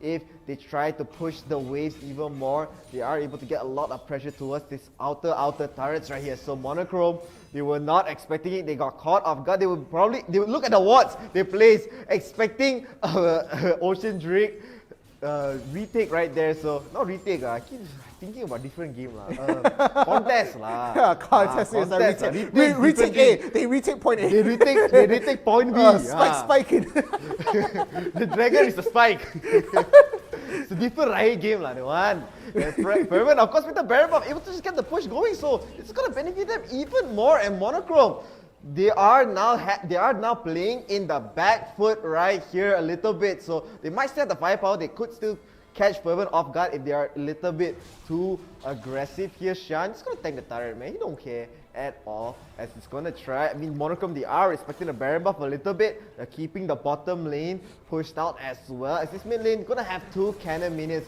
able to push it down right there. So now they are able to secure the top turret, able to secure the mid turret as well, and they're looking for more. They want to get as much value with the Baron buff as long as they can, as Monochrome again just not going to overextend him. They're just accepting the fact that they're going to lose turrets at this point. Yeah, nothing you can do at this point. The Garen just trying to solo push the bot lane right here. It's like, I am not going to be a factor. I'm just going to push this out. There's nothing else I can do. So the rest of the team, they're like, do we stop this or do we push the advantage that we have right here? It is going to be a 5v4 if they tried to force a fight. But Kylie, he is going to be able to take out another top tower. And it looks like they do try to go for the fight. The Tornado actually stops the Justice Punch, but the Gallery Ult is going to be landing into the Cataclysm right there. Going to get the knock up on 2. They're going to try to get another kill onto the board right there. The Janna is already down and out. They get another kill onto the Gragas right there. But the rest of the team, they're really, really low on health right there. And the Doug is going to be able to proc the GA onto the Renekton right here. And Kylie, he is back into the action, just trying to even out the fight,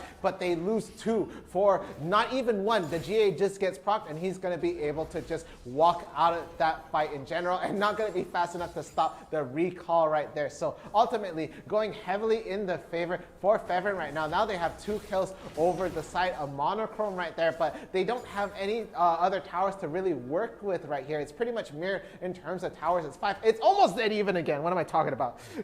Fervent are able to just come back from that one Baron take.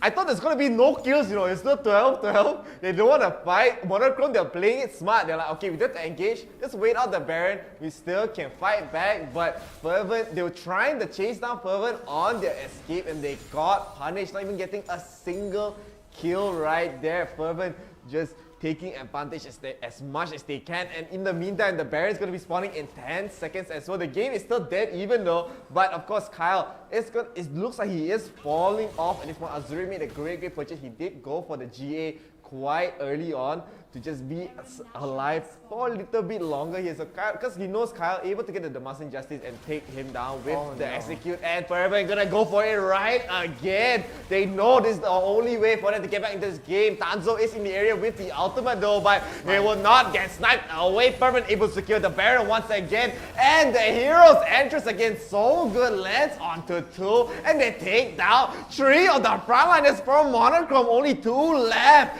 from the side, and Fervent, they are coming back into this game, and the dragon is also spawning just in time. It is falling apart for the side of Monochrome. Now they have to go to the B side, man. Go to B side, plant Spike and Dragon Pit right there.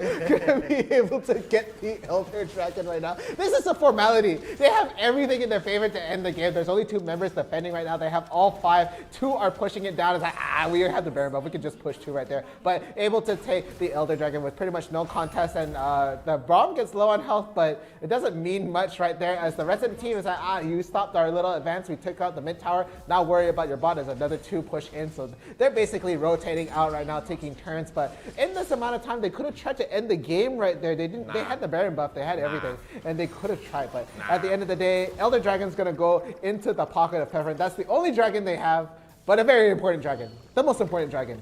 I mean, just if they tried to end the game there, they could have easily gotten punished. Oh yeah, as the timers were still very, very short right there. But of course, they can still go for it like they want. You know, up to them lah. But Fervent, I mean, they take the smart, they take the safe choice. Some people call it smart, some people call it nerds, you know. But they wanted to get at least the Elder Dragon, and they still have the Baron buff to work with, so they are going to try to be a little bit more aggressive here. And Monochrome, they did lose the mid-inhib turret as well, so the Super Minions are going to be pushing in very, very soon. And now, as I said, Monochrome, they are already falling off here. They lose another turret, and there's so many cannon minions as well, and Monochrome, they have to defend it at this point. They really need to go all out. They need to use so many cooldowns. They're going to lose the inhib turret as well. And now, Fervent, they're looking to try to end this game here from a very, very shaky start once again. And Monochrome, they cannot defend the Nexus, and an amazing comeback from Fervent. Just able to take this series 2-0. How lah? Don't call it a comeback, baby. It was planned. It was comeback. It was comeback. It was a comeback. It was a literal comeback, but we've seen this time and time again. No, we don't see this often. No, but it was back to back. It was a replay of game number 1. Let me see first. Okay. Game 1, right? We come back around early game, alright, man. It's our game. It's no problem. But this game, they lost 3 dragons. They was quite behind. And that one Ocean Dragon take from Monochrome, they just gave a free Baron away and they converted it into 5 turrets. 5 turrets. Oh my goodness. And then Monochrome, they're like, alright, let's play smart lah, no need to fight. And let's take a look at the stats as well. But so seeing Pork Belly was the MVP here, but more the dunk is going to be the SVP. Dealt a lot of damage, but again, that one play, man. The one Baron, it's just like... That one Baron just took everything away. It still boggles my mind. I thought that, maybe they don't want to go for the Dragon because that's going to be the more important one. Maybe try to, at least force a fight in the Baron pit. But they didn't have any vision. They didn't know what was going on at all. You know the Thanos and the Scarlet Witch scene? Yeah. Scarlet Witch like, you took everything away from me. I don't know you. Like, I don't know who you are, man. And the dunk, you see, dealing the most damage, but just the great macro once again from Fervent to take back that game. They played it so composed. They were so patient. They saw the opportunity and they took it just like that away from the side of Monochrome's hands. And it is a heartbreaker, man, to lose like that. Heartbreaker. Oh my goodness gracious. But that wraps it up for the round 2. That's 2 games, 2-0 in for Fervent right there. And I already see the chat going mad for that game right there. So a lot of you guys did support Fervent Esports. So you know, they brought the game, they made it a little bit spicy, they threw in a little bit of mix right there. So 2 comebacks in a row, let's do it. So that was some very good stuff. And then let's take a look at the highlights of the game to see how it all went down. Still, I mean, from the start, of course, we are able to see Monochrome just doing quite well here, getting an early gank onto Azure. Azure didn't use the barrier, he was underestimating the Demacian Justice damage right there, so he was not expecting that at all. And Monochrome again, I mean, Jana, you see one comment from Muhammad Azrai saying Jana run down, but Monochrome was still able to win this fight very well. He was quite even 3 for 3, as we do see here. Siote just running in with the ultimate, so aggressive, but gets taken down just barely by the barrel from the side of Prince. And Pork Belly just runs into his depth as well. So giving up the Mountain Dragon here, Fervent trying to fight for the Rift Herald, but the body slam into the casket, so good. Takes down 2 quick kills, and Pork Belly tries to go away with the taunt, but just no damage right there. Monochrome, as I said, just did so well in the early game. Yeah, and this fight was just sloppy all around. So look how they engage right there. They get the flag and drag. They push the Corky out. He doesn't manage to land towards the Janna ult, and they fall in one by one. And look how insistent they are on fighting this. Even though the rest of the members are low, they jump in one by one and they get taken down one by one. So it's the Rengar's turn. He gets kited. He gets flung around right there. The Justice Punch lands. Single member. And then, yeah, they don't lose a single one. Look how low. Okay. Ult comes in and then he's like, I'm done. That's all I can do. Good enough. I did my job, guys. I am getting. I evened it out. I'm the best, but you're not the best when you're getting ignited right here at Zurich. Getting the engages and fervent. They did try to come back into this game here, very, very aggressive, but getting pushed back one by one. Again, they felt a little bit too overconfident, but not able to get that much going here. Mortardam gonna be dealing so much damage. He does have the fruit. Look at him, just trying to poke them out. They're trying to dive in, trying to get the flash, but Zuri taking a lot here. Tanzo gonna try to get the cleanup as well. So it's still gonna be an even fight actually. I drama a bit. I thought it was gonna be a bigger fight here, but Fervent, after that fight, they really tried to defend his Rift Herald here. They're trying to go in very aggressively. They do get a nice Cataclysm, but just taking so much from the dunk as the dunk just dunks on them with the rockets, just doing so much. I do think Kylie here a bit too aggressive. He jumped a little bit too forward. He flashed some more, you know. But then he gets taken down. Yeah, and then 12-12. It stayed this way for so long, and then Baron, bam, all of a sudden, trading it for an Ocean Dragon. Like, you take the dragon, you take your third dragon, doesn't matter, we take the Baron. And they get punished for pushing in onto the rest of the team. The Cataclysm powered up with the hero's entrance coming in from the Galio right there. And just one by one, they do fall. Kylie forced to retreat from his split push much earlier. Look how low they are. They get the GA proc onto Renekton right there, but it is not enough. And the rest of the team, they just walk away scot-free, not even losing one member. And again, another Baron. Let's go again, man. Round number 2. We go again.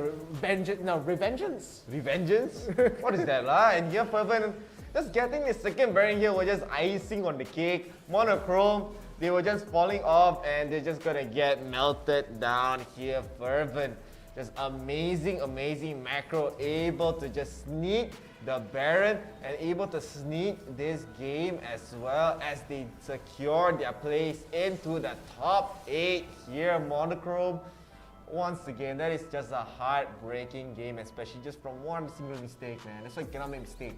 Not allowed, against the law. Against the law. But right there, that is the end of round 2. So when we come back after a break that we will be getting really shortly, it will be another round 3, best of 3. We're going to be seeing exactly who's going to be going into the semifinals after that round. But guys, it is going to be Fevrin Esports that is going to move up. We did lose an Indonesian team in the round 2 right there. So when we come back, round 3, we'll get to see what other teams have made it so far into this bracket right there. So really interested to see exactly how that is going to work out and who's left into the bracket right here. Yeah, so it will be, of course, we're going to go into a short break here. So do not go anywhere. Do not be a square and be a circle. Okay.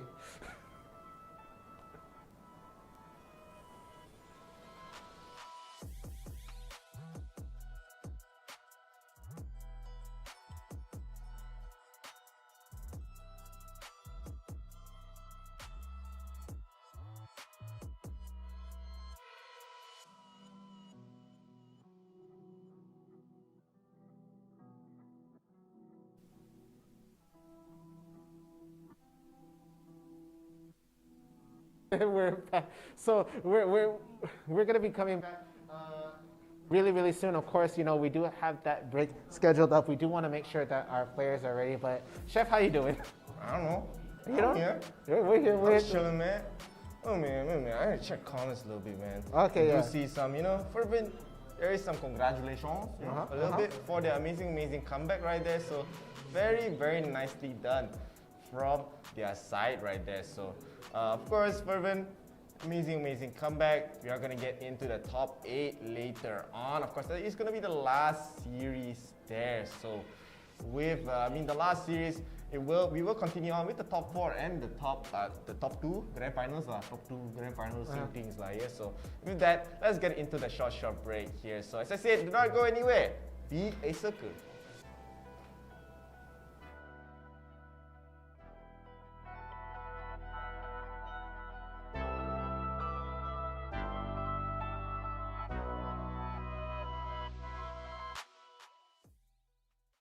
It's time to make your future. All you scientists, designers, engineers, entrepreneurs and tech innovators, break ground, build bridges, build something we don't have a name for yet. Forget the status quo, forget stereotypes. Go global. Change your environment, change the environment. Maybe just leave the world a better place than you found it. Like we have for nearly 200 years, now it's your turn. Be future made at Heriot University.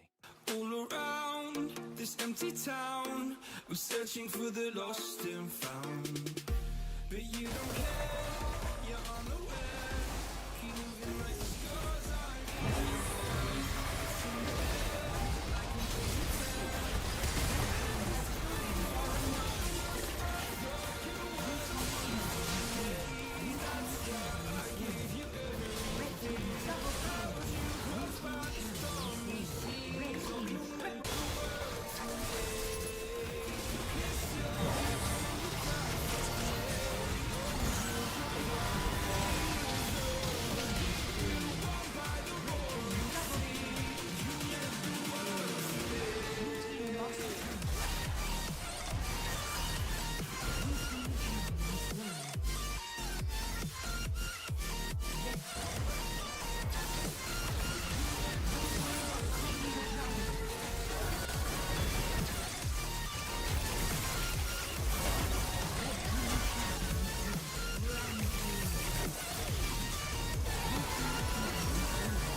Now we're back lah. So we're back with an amazing set from the round 2. Amazing comeback from the side of Fervent. But my name's Shiv. And I'm D.R.Fierce. And this is What Rift Summoners Odyssey here, brought to you by IRL Asia. We are also partnered with Homie, SKOB Solutions, and Heriot University.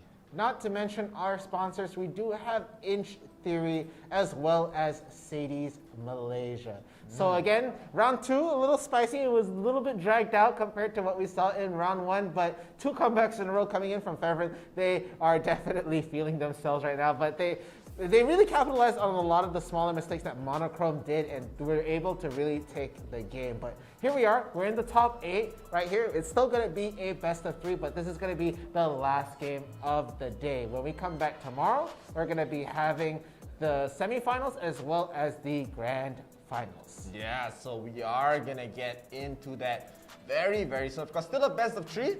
So best of 5 only grand finals, so don't calm down, okay guys, calm down.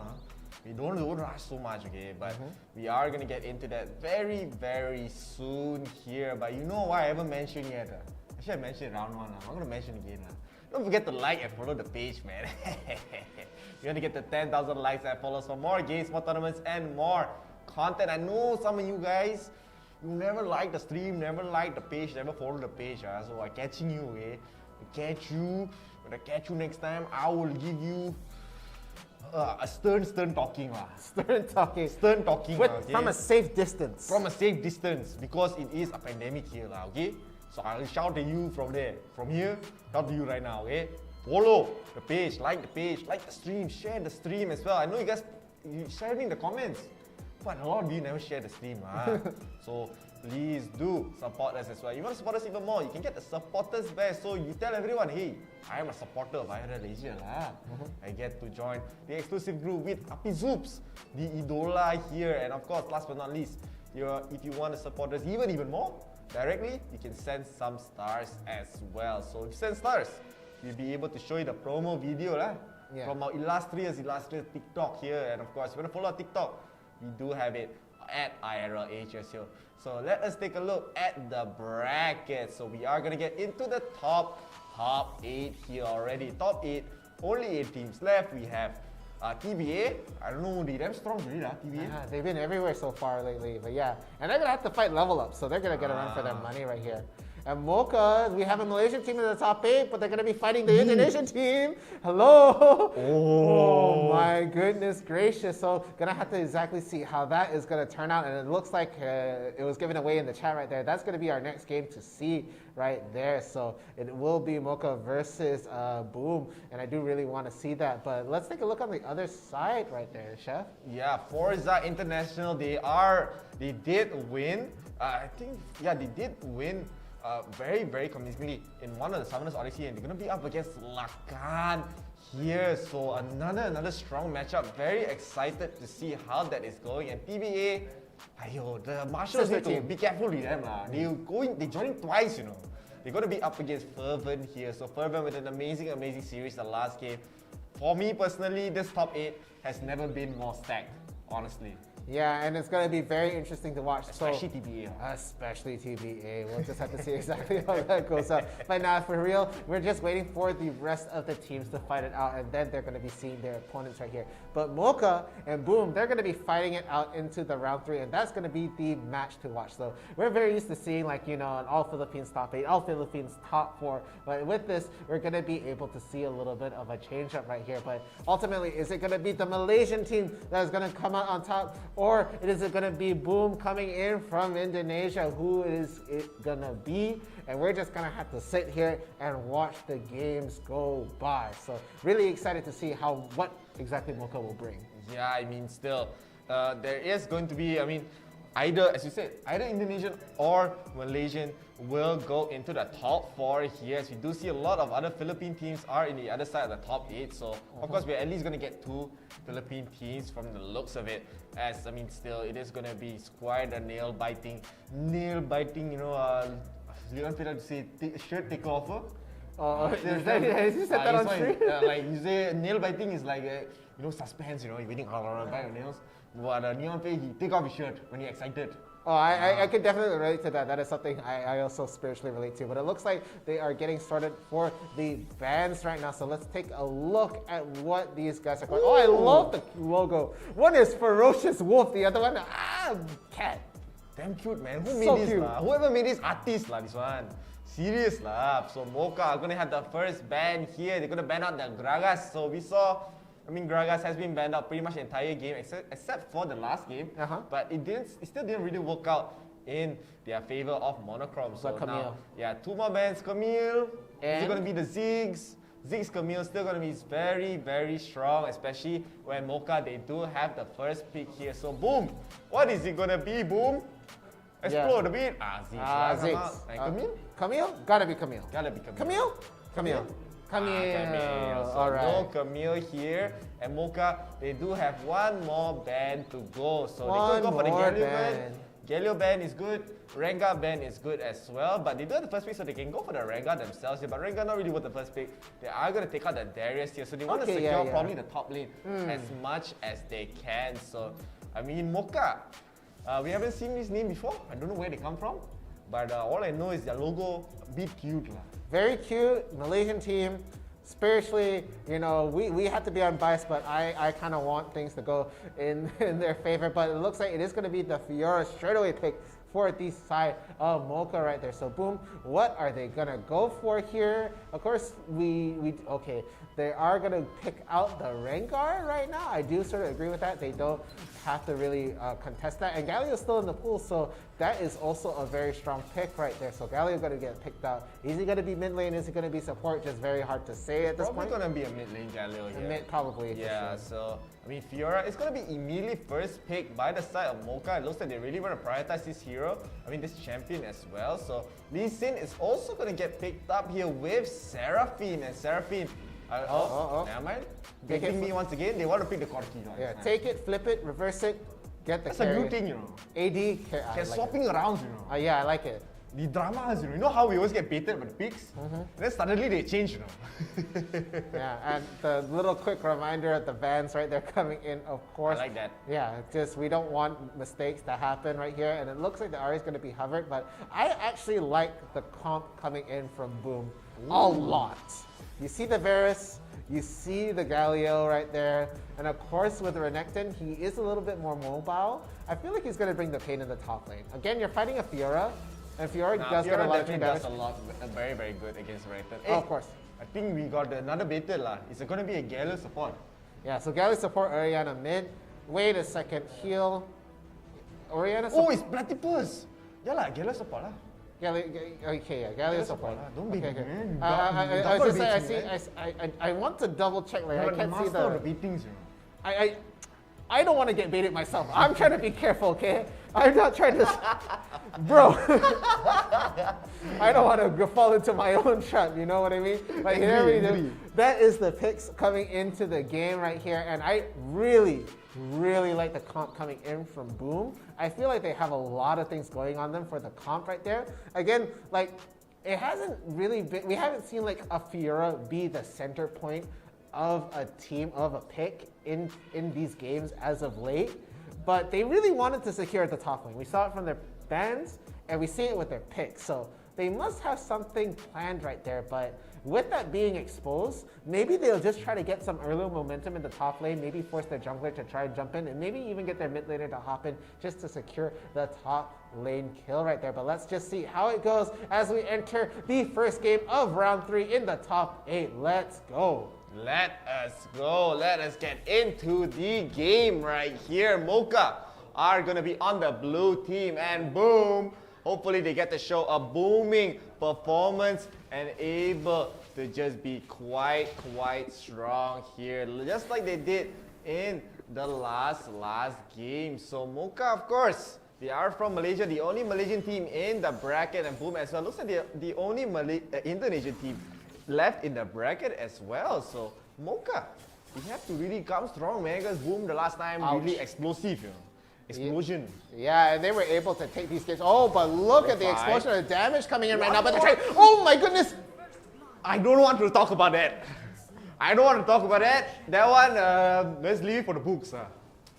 Let's just gloss over that again. So in mid lane, it looks like things are going well. Let's gloss over it. Arashi gonna go for a gank, immediately playing so aggressive. Mocha gonna be able to get the kill onto Chalice as well. So aggressive, so quick. Coming from the side of Mocha here, this is so different than what we saw in the past all the games so far. And I mean, Boom, I don't think they were expecting this amount of speed coming from the side of Mocha. So only 1-0 coming from the side of Mocha here. I don't count the first 2 kills. That one don't count. But yeah, they're definitely on all the caffeine right now, as they are just trying to steamroll right here, and they're just trying to get every single bit of momentum as possible. And this little fight happened in top lane. Oh my goodness. Yes, go flash. Okay, a little bit of kiting here right there, but they're going all in, baby, all in for the kill, but having to just run away. But turret, the turret! Enough lah. What is happening? This top lane, enough lah, okay? Hey, observer, I don't want to look at the top lane anymore, okay? This one, too much already. The lane doesn't exist to us anymore. I don't want to see it, please. I don't know what's happening out there. But now, Boom, of course, able to at least secure another kill back onto Lo-Fi, but Tubbs getting taken down once again. Just lays the top side quite even here still. And even then, Lo-Fi was able to get at least some amount of gold as well. So this mid lane still looks very, very even so far. Platypus, of course, we saw him in that first series able to do so well in his game. But ayo, stop lah. Change, please change. Look at the bottom side. Yeah, okay? there we Bottom go. side. Arashi. Yeah. Gonna go for the gang, Ooh. okay? See the observer. Then listen to me, man. I'm the caster here. But Arashi is gonna try to go into the bush. He is face checking it though. He will spot out Rengar here. Rengar is gonna try to get a lot of damage in. The kick is going to land, and they do take down Arashi. Arashi a little bit too aggressive right there. And here we go. They're gonna go with the grand challenge as well. Please So don't push. Tubbs Okay. has to use the ultimate and the ignite, and he doesn't have the flash, so the ignite is gonna be out for the side of Lo-Fi right there. So Tubbs has to use a lot of resources and has to back off immediately. So it looks like Lo-Fi is having some great control towards the top side right there. So still very, very even. Boom are slightly up in the gold, but very, very negligible here. Yeah, and that charm was just so close to landing, but not going to be able to do it. It's pretty much at a stalemate in this mid lane right here. Of course, they are going to be able to, hey, someone's around the mid lane right here, and it looks like Arashi is going to be able to try and stop this Rengar push in right there. But look at this. They might try to get the jump on. Doesn't know that the jungle is too close by. The Sonic Wave does not. He's going to be able to finish off the kill. Rengar is hiding in the brush, but no, not going to be able to push into the fight right here. But they are trying to just hover around the top lane right now, and it looks like Rengar might try to get a little bit of a return kill coming in from the bot tower right now, and I think they are able to sniff this out, and they might not go for it. But looking at this, the Cloud Dragon is going to spawn, and that's going to be it looks like they are going to just try to go straight for this dragon. But look at it, they're hovering around here again. Carry so low, oh my goodness gracious, get out of there, get out of the man, get out. Oh, okay, the flash to get out. They're going to be able to take the dragon as well. If they lose Arashi, whatever, they are going to be able to lose that out. And a little bit of a scuffle over at the top right there. The ult gets burnt out right now, but oh my goodness, that is a lot of damage coming in right now. Getting the jump in, oh my goodness, so low on health, and there, what is wrong? What is wrong with the top lane? Hey, calm down, okay? Don't make all the noise here, okay? Let loose, okay? This top side is cursed. It's totally cursed. I don't know what's happening here. Boom. They look like they're gonna get the pick up. They look like they're gonna be ahead in the kills, but they still somehow trade it even, you know. I don't know what's happening in the top side, but Mocha were able to secure the Cloud Dragon. They did lose Arashi in the process, but please lah, this game giving me heart attacks, you know. Boom, even after losing the Cloud Dragon, still gonna be up 1,000 gold, so they are keeping up with the macro right there. So Mocha are, of course, they are down a little bit in gold. They did have a slight gold edge, a little bit for like 1 second there, but Boom are just keeping them on their toes right here. So the items, we can even see the Mana Mooning is going to be completed for the side of AD carry. The Yomu as well is going to be done for Arashi, so being very, very aggressive as well. And D.R.Fierce again, I don't know how he's able to get those 2 kills. So he is able to secure the Luden's Echo. It's going to be quite fun for his team, but Boom, of course, they're not lying down face flat on the ground here, so they are still going to be quite strong in this fight. But Mocha, of course, you have to be a bit careful lah. A bit only right there, but I didn't realize there was a carnival at the top lane right here, so it's just been okay, they're gonna get the jump. Did he just steal the scuttle? He just stole the scuttle, but now Lo-Fi is gonna actually turn. But you have to remember, there's a lot of members of Boom in the area, and Tubbs gonna be quite aggressive. He pops the ultimate under the turret. This guy really no fear at all, and in the meantime, Mocha, okay lah, just leave the bottom side. And Boom, they're willingly giving up these objectives here in favor of this high priority kills, but now they're gonna give up the first turret as well, so might get punished. The nice package comes in so aggressively, just pushes them back into the fight. Charlie's taking a lot of damage. AD carry as well gonna get poked out here. There is gonna be the locket gonna be used, so Mocha are going to be able to escape that, and D.R.Fierce, he might go for the plan. He baited. Nah, never in a million years, man. It's going to get the flank right there. Never. I don't believe you, D.R.Fierce, but D.R.Fierce here, he's just going to clear the minion wave. And what is this lah? I don't want to look at. I know. I'm very done with this. I don't know what to say. It's always because of Lo-Fi first. It's because of Lo-Fi. Every single time, you know. Get the goosebumps. Okay, but it looks like things have come to normalcy. It's going to be the Infernal Dragon that is going to be spawning next, but that's going to be much later into the game, of course. So looking at things, I do feel like the Varus is going to be a little bit of a factor as things go on right now. As we do see, it looks like the most farm champion in this game so far will be the Renekton right there, almost getting about 7k in gold, followed shortly by 𝐷urianSteen with the Ahri right there. But look at mid. Ooh, okay, no, not going to be able to get the pick up right there. The charm does not going to be able to get so much damage onto the Orianna, but not going to be able to get the kill, but has to back away. Look at Lo-Fi once again. Oh my goodness gracious me. Has to, okay. Okay, this time no clown show. That was a clean kill coming from Boom right there. But Arashi was able to take down Chalice though, and 𝐷urianSteen actually gets the pick up on the Platypus here. So Boom, they're actually falling apart onto this bottom side of the map, and the nice block for the Justice Punch, able to stop the side of 𝐒𝐲𝐬𝐬𝐸 to escape. But in the meantime, Boom, they're just taking advantage of this. They do get 2 turrets quickly onto the top side here, so they want to recall as much as they can. They do have the Rift Herald hitting onto the tier 2 in the bottom side, but now Mocha have to recall. AD carry is very, very low. They need to go for this Inferno, as this Inferno combined with the Cloud going to be the 2 strongest dragons in this game. And Boom, they look very, very primed. AD carry didn't even recall. They just wanted to go for it. They're just going guns blazing right here, able to secure it. It looks like the side of Mocha is going to get the clean back off here. So very, very nicely done. The timings for Mocha is so good here. Boom, just 1 step behind. Yeah, and with that, it is going to be Mocha still doesn't have the gold lead, right? But look at 𝐷urian, he's going to be able to get the Rabadance right there. Rabadon. Okay, but that's basically lots of damage. A lot of damage. Lots of damage coming in from that side. But on the just changed the item to a lot of damage.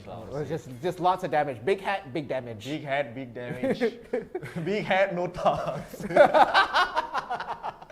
Oh my goodness. And Mocha here, of course, they are down in the goal, but their objectives are totally fine. Getting 2 dragons here, Arashi being so aggressive might actually get a solo kill onto Platypus. If Platypus has his back away, okay, but Arashi has to be careful here. Rengar does have the ultimate. The flash is going to be used. Arashi is going to sidestep the bola as well, so able to just get away. And Mocha here, of course, still 1,000 gold, nothing much lah. No problem here lah for their side. They just need to try to get some tempo back into this game.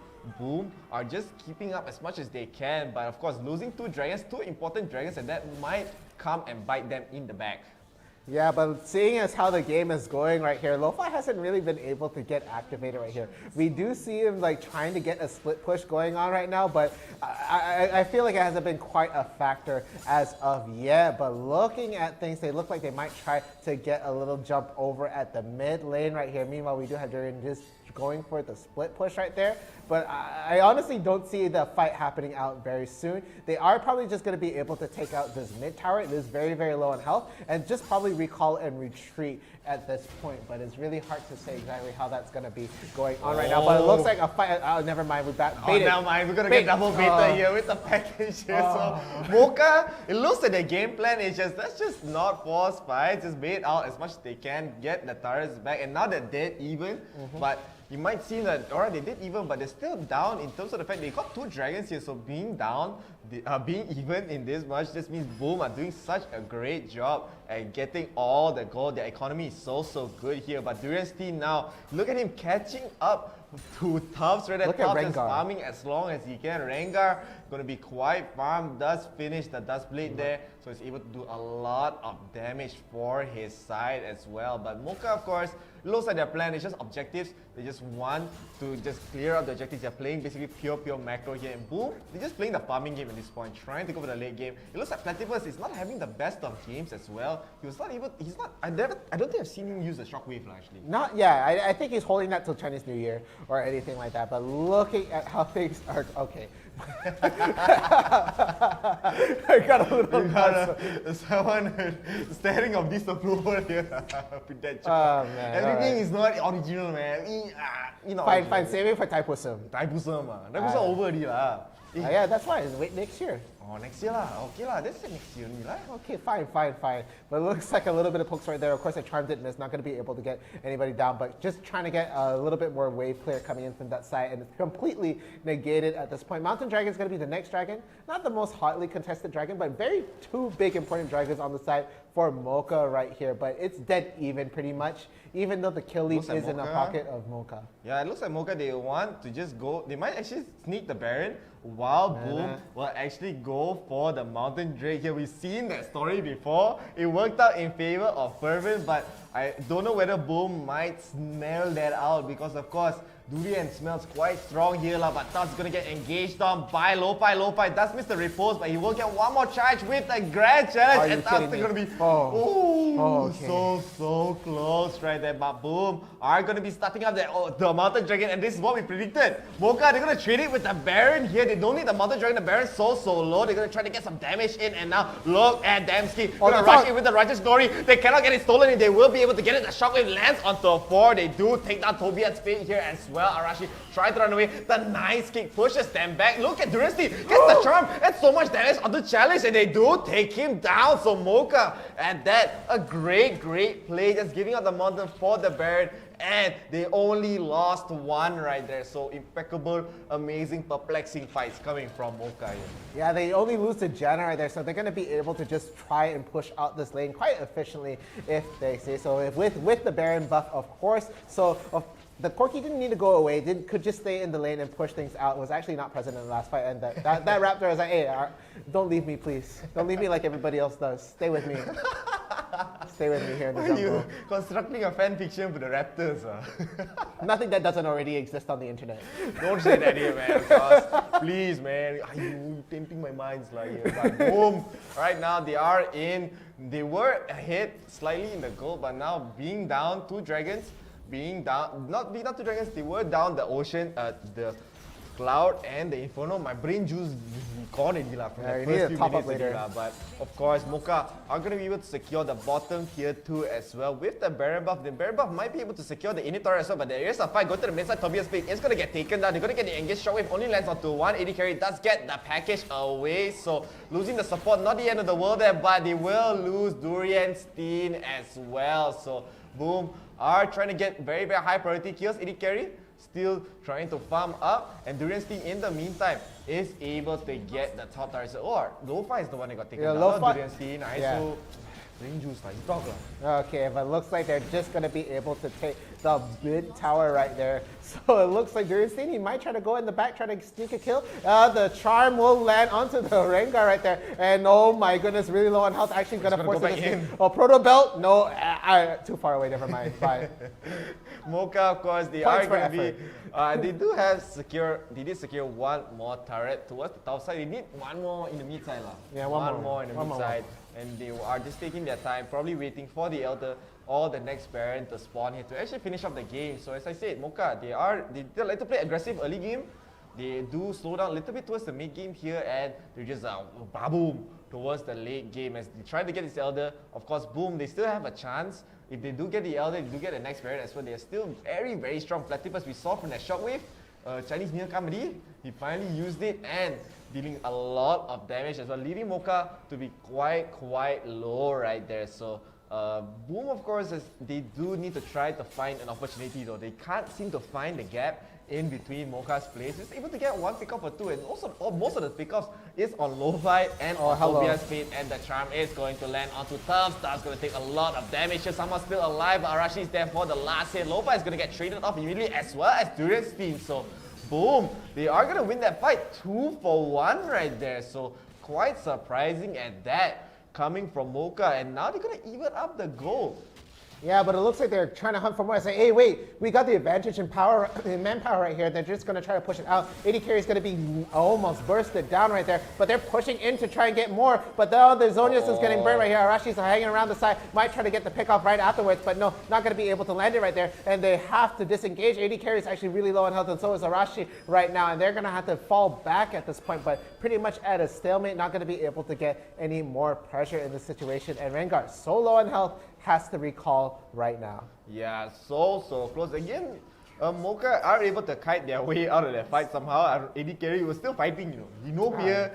didn't have to use any summoners there. He just backed off. But now the Elder Dragon going to be spawning here as now, of course, the goal lead is going to be pretty much non-existent at this point because, I mean, the goal lead will matter less and less the later this game goes on. And this Elder Dragon is definitely a win condition for either of these teams. But Boom, of course, they were able to take down 𝐷.Fierce as well as Lo-Fi. Lo-Fi always seems to die first in these fights. He is seeming to be the how you say, entry fragger. Entry fragger, distraction. But then sometimes works out, sometimes don't work out. But Boom right now are going to immediately start up the Ocean Dragon here. Arashi might go for a cheeky steal here as they are going to pull the Dragon back. 𝐷.Fierce team going to try to go for the flank and they're going to try to go in immediately. Arashi trying to bait out some spells as 𝐷.Fierce used the taunt immediately. Arashi's stuck in the pit, so he's all alone. He does get the kick and they are just kiting them out right here. Taunt is going to try to get some engaged. The GA is going to be proc. The charm is going to land onto Platypus. Platypus taking a lot of damage. Has used the flash, but look who's behind. Lo-Fi is there. The shockwave lands to the 280 carry. Does get the kill, and they do steal the Ocean Dragon as well. And the Elder at that, and they are taking down Boom here. Rengar all the way in the bag. Britannia has to just recall away as Mocha. They only lost Arashi in that fight. And I mean, still, Boom. They were really trying to force out the Elder here, but they were so scared of Mocha trying to go for an all-in, but Mocha was just poking them out there. Yeah, he was just staying out. He was just literally just poking them a little bit here and there. You okay, man? I'm okay right here, but it looks like they are going to be able to poke out a little bit more right here, trying to get a little bit of damage onto the Rengar, but now has to just run away at this point. Of course, 𝐶𝐞𝐞 just doing so much damage, a really big factor in this fight. Oh my goodness gracious. Charm! She disappeared. 3 hits. 1, 2, 3, you're out. Why are you supposed to talk about that, lah? You didn't even see that happen, you know. Just charm and you then saw it happen, slap. but slap. Gone. He went back home, you know. I can't believe that just happened, man. I went back home in a casket. Huh? What is that? Is that a song lyric? I don't know. Could be. I don't know how to commentate this game, you know. There's some moments happen so quick, suddenly no fight happened, suddenly got a fight, and then it was just so messy from both sides. But I mean, Mocha here are just able to be quite strong, especially with the Elder Ocean, and they're gonna go in, they're gonna get the kill onto Rengar. Rengar just disappears and starts taking a lot of damage. They're gonna get taken down. Mocha just get 3 quick kills and the Baron is alive. Boom. With just the 3 men down, it's gonna be it's pretty much impossible for them to try to defend this Baron here. Mocha are looking to be ending the game very soon. 𝐷.Fierce team does go for the blind charm, but it looks like Mocha are going to be sieging towards this top side here. Yeah, they're going all in on the top side right now as they do have the Baron buff. They're going to be able to really just shove this towers in right here. And look at how strong these minions are right now. All the cannons coming in right here, going to be able to... but Shockwave, I think that was mainly for the minions to stop the pain right here. The ult does land onto Lo-Fi, but honestly speaking, he's just being like bullied around often into these games right there. So it looks like they're going for each and every individual inhibitor tower and just making sure they have a lot of the minion waves to go in. But they try to get the jump in. Look how far back Lo-Fi is. He doesn't want to die anymore. He's sick of that. He's already done it before, seen it, doesn't need to do it again. And there we go. They're going to be able to get even more pickoffs right here. And now the minions, they're going to just be doing all the damage. They don't need to do anything anymore. And they're just going to have to run it back. So Mocha with the first game of the round 3 of the top 8. Looking very good. And there we have it. I don't know how to commentate the game sometimes. Serious. So many weird moments, so many clowny moments, of course. We're definitely going to get that on replay as well. But in the mid game, of course, Mocha were able to they really took their time. They weren't panicking. They were just aiming on what they needed to do. They clearly had a game plan right there.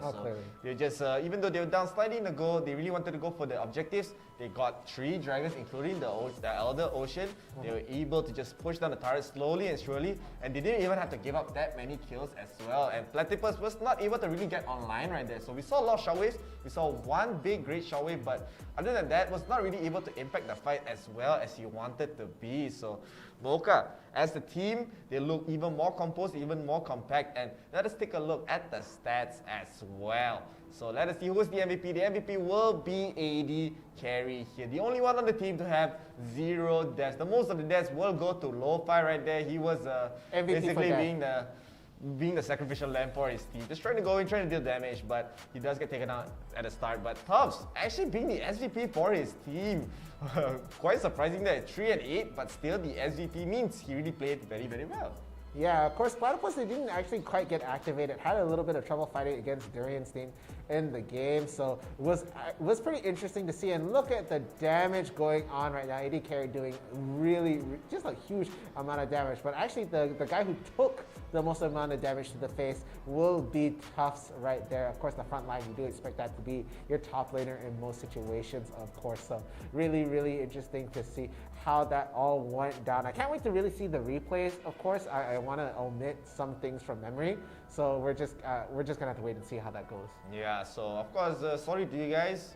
The first few moments, we really had nothing to say really had nothing to say. I don't know how to talk about the clown show, the carnival that was happening into the top side, non-stop, you know. And then they moved to the bottom side, non-stop also. So it is a very, very interesting game, especially at the start. But let us take a look at the replays here, the highlights from, I don't know how many minutes is he like, already lo-fi, trying to get the ignite, he flashed, but he hit the minion, and he does get taken out either way from the ignite right there. So he didn't have to flash, Tubbs was going to die anyway with the ignite, so they're going to try to go in, and here the dive attempt goes south again for Boom.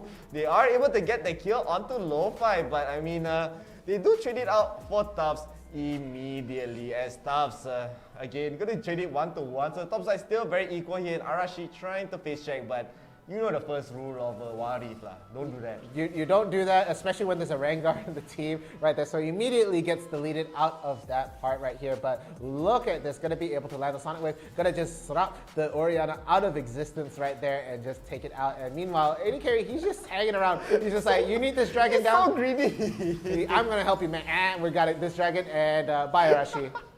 It was so greedy, bro. I knew you well. And of course here, lo-fi did get taken down, but Durian's team here able to get a nice 2 kills. Tubbs, I'm not sure why he went back into the tower range. I don't know why.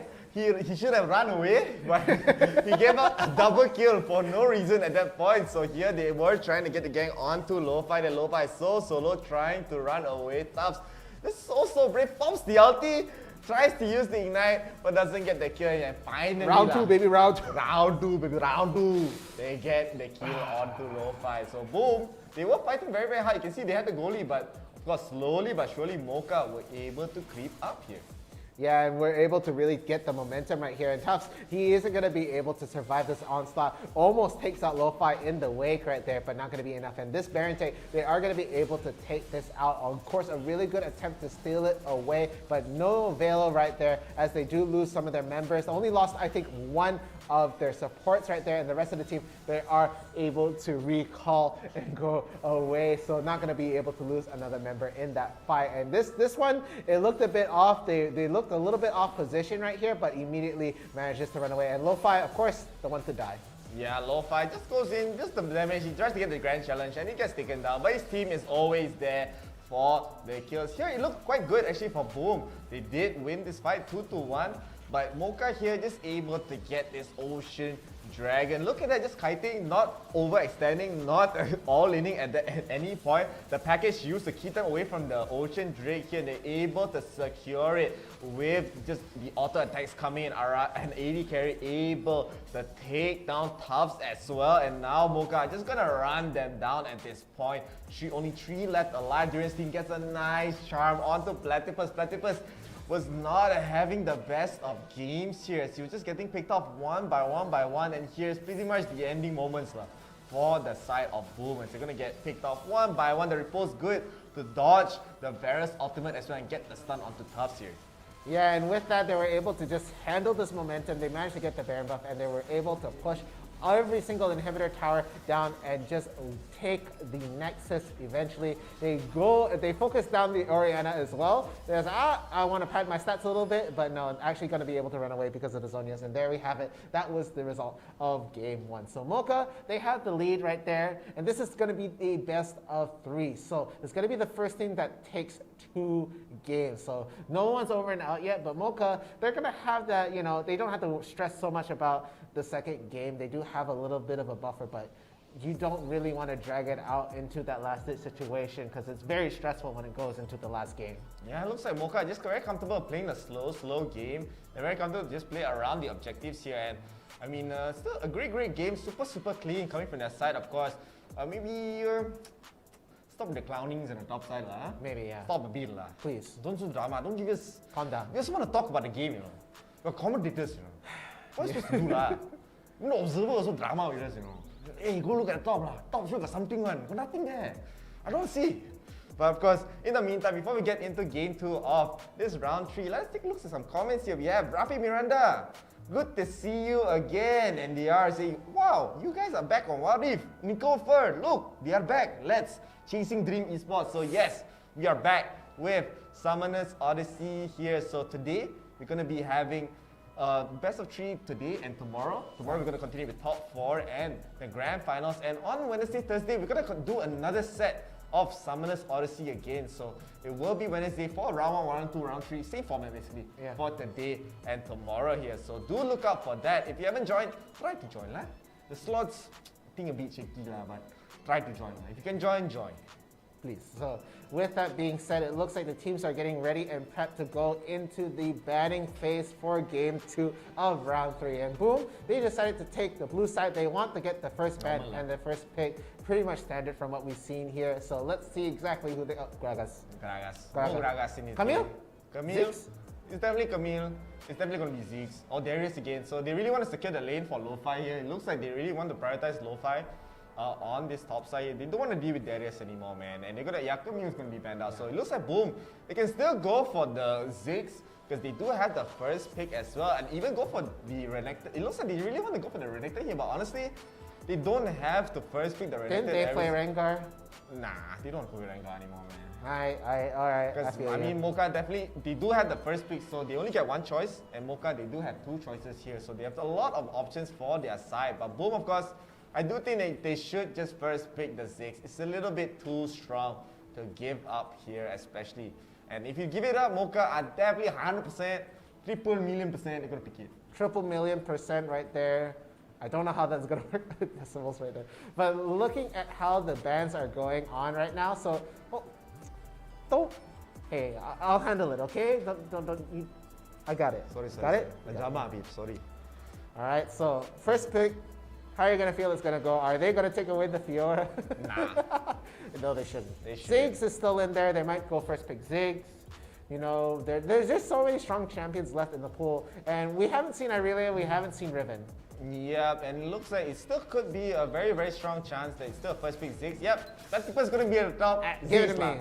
Confirm lah. See, it's a pattern lah. All these patterns all lah. You see it all.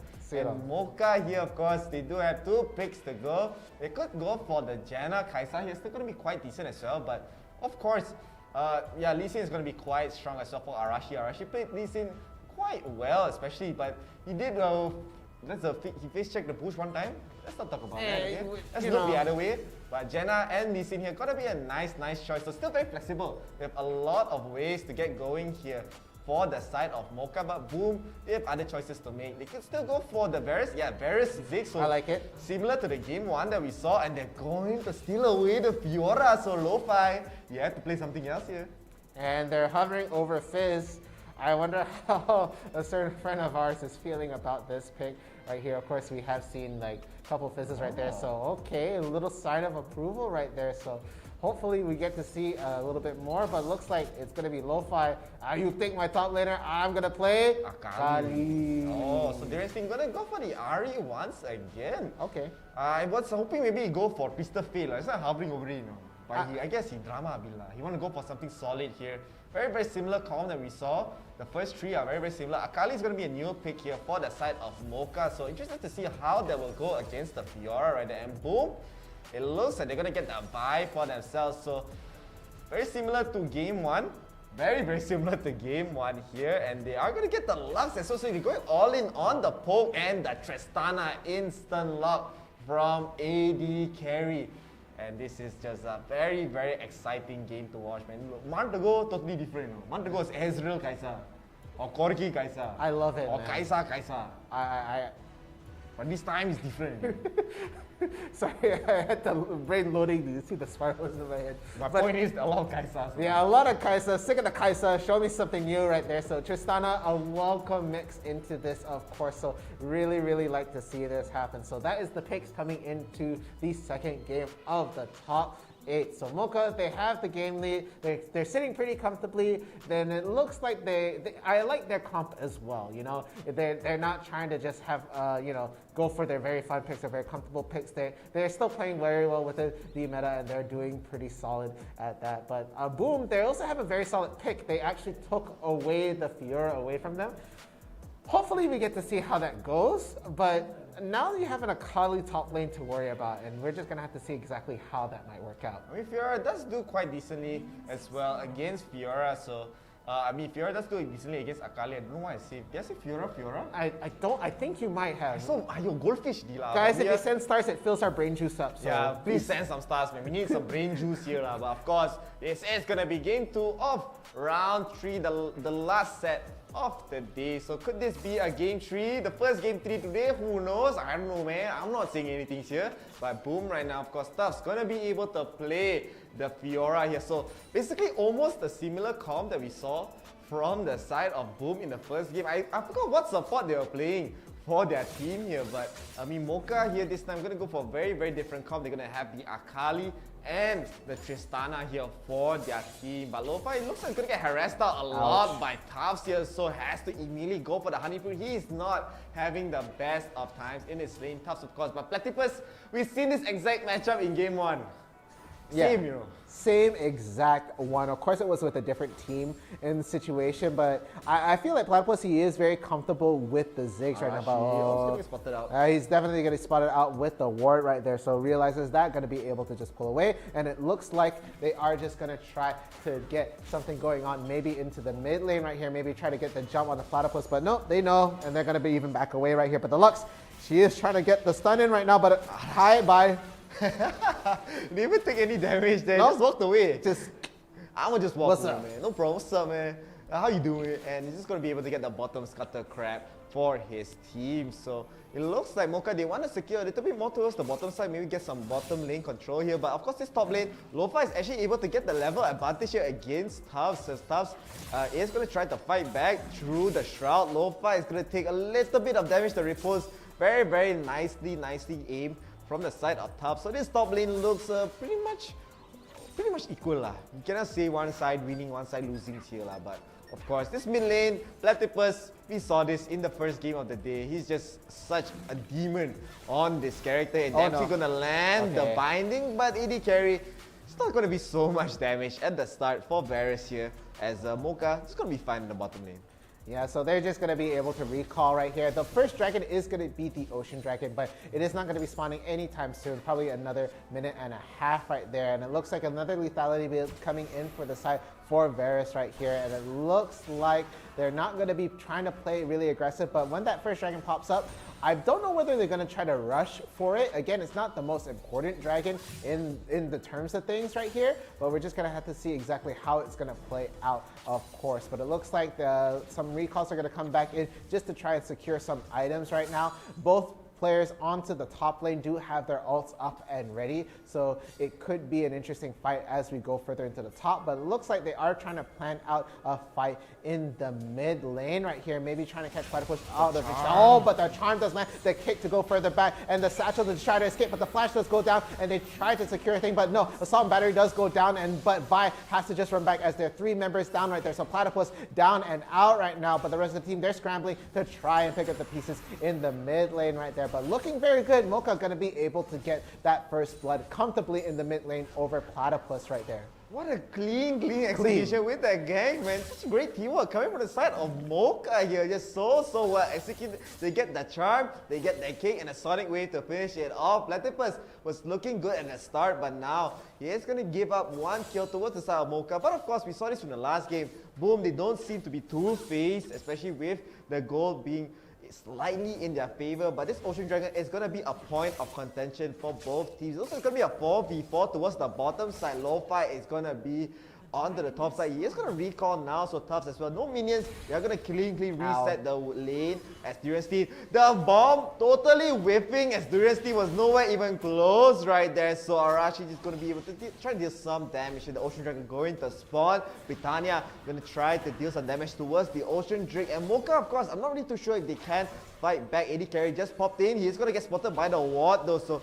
𝐷RFierce quite low, but he is going to try to get some space in. Arashi taking a lot of damage from the bomb. 𝐷RFierce as well. They're able to get the dragon. And Arashi might be able to just back off it. The ignite not enough. All the spells are not landing in the meantime as well. Lo-Fi was able to get a kill, but the snipe from the side of Chalice able to finally take down Arashi right there. How is Mocha just getting away with that? Oh my goodness, they doubled it. They went back in just to take the dragon away, and they were able to actually take out Tufts in the meanwhile also. So looking pretty strong. Of course, they are going to be just have to scramble to try and protect this mid tower right now. And it looks like they will have the rest of the members to try and protect this against the Ziggs onslaught right now. So the rest of the team, they're going to be able to just withdraw. Meanwhile, looking at the lanes right here, they are going to be switching it up. Top lane is going to go to the bottom now, just to try and get the bot laners to go into the top to get a bit more priority here. So looks like Lo-Fi and Tufts, they're going to be able to meet it out over into the bottom lane. Meanwhile, it will be looks like they're going to just go for a little bit of coordination into the mid lane right here, just trying to get a bit of lane priority either in the top and bottom lane, just to make sure that they have a little bit of momentum to work with, as the Rift Herald is going to spawn up in roughly 20 seconds from now. Yeah, 20 seconds here. Mocha definitely are going to go for it. It looks like they really want to prioritize the objectives as much as they can, and they're willing to give up even the turrets just for it. But now they're going to go for an attempt onto the side of Platypus here, but they're still not going to be able to land the charm there, I believe. So now they're going to just secure the Scuttler and now trying to get some map control towards the Rift Herald here. It's going to be some damage towards Tobias-Lee, but he's going to be able to back off. No problem there, as Boom, of course, still trying to catch up in this game. Boom are still trying to play the slow game here. They're not being that proactive. They want to just try to farm out, try to scale. Lo-Fi was thinking about it. Thus, preemptively goes for the dash away, expecting Lo-Fi to go for that cheeky shuriken right there. So nice read coming from their side, and Boom are going to try to start up the Rift Herald here. Yeah, but it looks like the split push coming in from Lo-Fi is going to be pinged out. They do want that up there, so they are trying to just get that going right here, but it looks like they might try to, the steal from the Janna. Okay guys, they are going to take the Rift Herald away, and it's on the Janna, so it might be popped out right away. They do want to try to get a little bit of warding done instead for the Janna, but it looks like they are just trying to get a little bit of coordinated push coming in right there, as we do see the rest of the teams. They are trying to get into the mid lane, maybe try to get a pick off right now, but Lo-Fi, he is going to be able to get that first turret gold right there, so looking very good, and it's going to be Mocha that is going to be pretty happy with that exchange overall. And oh my goodness, the ult is going to land, but no, the quick disengage, and it's going to be Vi that dies right there. So they're going to lose out one member. They do lose the turret in the wait, but they're going to be trading that off with the life of Vi right there. Really good stuff with the Janna ult, honestly. Mocha are just getting away with murder at this point. I don't understand. The 𝐷�carry was so low. They tried to go in with the knockout, but 𝐷�carry does have the ultimate to push Britannia back into the turret to just get taken down right there. And of course, Tobias Fate able to steal the Rift Herald. Boom are just not getting things their way in this game, but of course they were able to secure the mid turret. They were able to secure 2 kills in this game, but of course still, the objectives are going to be in Mocha's favor. They do have the Rift, they do have the Ocean Dragon, and now it looks like Boom are just wanting to set up. They're setting up quite early on for this Mountain Dragon. They don't want to give it up at all. Yeah, and there we see we do have the Rift Herald dropping into the top lane as they try to get set and prep for the Mountain Dragon right now, but it looks like it will be the Ahri that gets picked off right there, so they are down 1, and I don't know whether they want to still try and count this out. Meanwhile, Lo-Fi, he's on duty to try and escort Shelly to the top tower right here. The Mountain Dragon has just spawned, and it looks like Boom, they definitely want that in their pocket right there, but meanwhile, it does look like the rest of the team, they're just trying to push down every tower they can, but 𝐷�carry almost gets knocked down in the wakes right there, but they're not going to even try to contest this Mountain Dragon as they get 1 tower in the top, and the mid tower is really close to falling off right there. Yeah, I do think this is a very decent trade as well for the side of Mocha. Hey, Mountain Dragon, not the most important dragon. The turrets are going to be just as important here. So they were able to secure the top one, looking to try to get the mid one quite soon. The Rift Herald going to be having quite a good amount of value here, getting 2 charges off. The Assault Battery is going to be taking down Tobias Fate very early on and trying to get a flash away, but taking a little bit too much damage right there. So Britannia is going to get traded off immediately. And Mocha, they still get all the outer turrets in this game. Tough, so low. The bomb is just barely going to land onto Lo-Fi, as Lo-Fi is just going to try to run away. Tufts once again just playing quite well. He able to dodge danger as much as he can, but of course now Mocha going to be having that 4,000 gold lead here. Yeah, looking very, very good right now. Of course, being the mad farmer right there, gonna be able to get the Infinity Orb as well as Leandre's right there. So looking pretty good. And the Baron's gonna be spawning soon, but it's less than 10 minutes in. They're probably not gonna even touch it right now. Not gonna even look at it right here, as it looks like the towers are gonna be the next big priority. Of course, Mocha, they do have the tower lead right now. They have 2 more towers than Boom in this instance right here. So they don't have to worry about lane priority too much. They could just try to push these lanes in and just keep the players on rotation, just making sure that they're not staying consistently in one lane, and maybe try to focus onto one and maybe try to get towards the inhibitor right here. But I don't know what they're trying to do. I think they might just try and bait out a Baron right here. Yeah, already they are just trying to get as much control as they can towards the top side of the map. They do secure the risk alert to get some vision around the Baron. They're not going to go for it, obviously. It's still too early on into this game, but they just want to get some pressure towards this top side and keep that looming fear of that Baron attempt for Boom. So Boom, they have to be very careful here. They have to try to respect this Baron take, but of course, in the meantime, Lo-Fi doing a very good job at split pushing towards this bottom side. He said he does complete the Infinity Orb. He does have the Leandre, so going to deal a lot of damage for his side. Looks like Durian's team wants to go for the Rabadons for the next item here. AD carry is still going to be the most farmed in the entire game. He has a static shift, the Blade of the Ruin King, looking like he wants to get the Infinity Edge as well. So going to deal a lot of damage for his side here. And it looks like Mocha, they're just taking it slow once again. Looks like that's just been their game plan here, right? They be a little bit explosive in the early game. They slow down, maybe up to the 3rd dragon here, and maybe they're just looking to get the 2nd Baron to actually end the game for the most part here.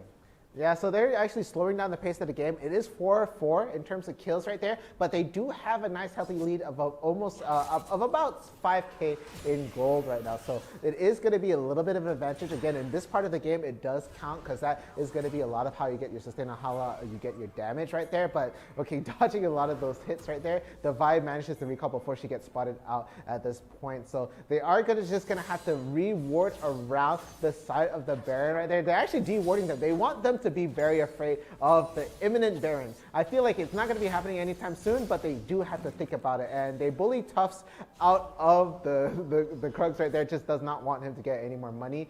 No cash for you allowed. But I don't know whether they know that brush is warded. And I think the Arashi might get jumped if he stays around for too long. But Vi is going to be able to get the jump back right there. The Assault Battery does go down onto one of them right now. And the ult does whiff completely for the side for Platypus. Not going to be able to get a little bit of damage. Does not catch them running in. In fact, they just disengage. Even though there's not a lot of ults on the table right now, they don't actually have to worry about it at all. They don't have to worry about it here. They know there's no Assault Battery. They know the Lux Ultimate is going to come up very soon, but of course the Cloud Dragon is going to be spawning here. Tufts does use the ultimate. The Grand Challenge quite early onto this fight, so Lo-Fi is just going to be backing off here. So Mocha are just going to be starting up the Cloud Dragon right now. They're going to try to get it. No contest, no steal. Just going to back off here. Mocha just going to be happy with that. They don't have to re-engage. Just playing so slow. Maybe try to get a straggler or two, but they're not hard committing. I love how they're playing here. Super safe.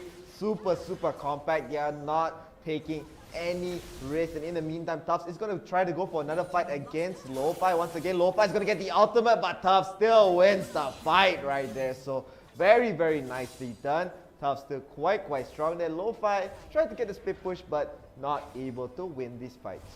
Yeah, so now it's going to be the kill lead to Boom right there, but they do lose the Cloud Dragon in the wake, and they do have a little bit of an advantage for the side of Mocha, but it looks like they are trying to catch Arasi out right here, but the kick to try and push by opposition. The Assault and Battery does go down on one. All the ults go down on Arashi, but he has a Guardian Angel. He's even able to prop the Zhonya's right there just to try a little bit more time, but the ult, he's just, how long is he going to hold this? Okay, no, he's not going to be able to hold it forever though. He is going to be able to zoom out of that area, does not want to stay around for too long, and they don't get anything out of it. They do burn a lot of the ult to try and get that GA down. So GA is off the picture for the side of Arashi right here. So they do know that once the Lee Sin fully commits to something like that, they can just focus him down and he is going to be out of the picture entirely. So really interesting stuff to see how it goes down now as Mocha puts the game on a slow and just, you know, takes it nice and methodically, and they're not being super aggressive. They don't want to try to take any risks, as I said.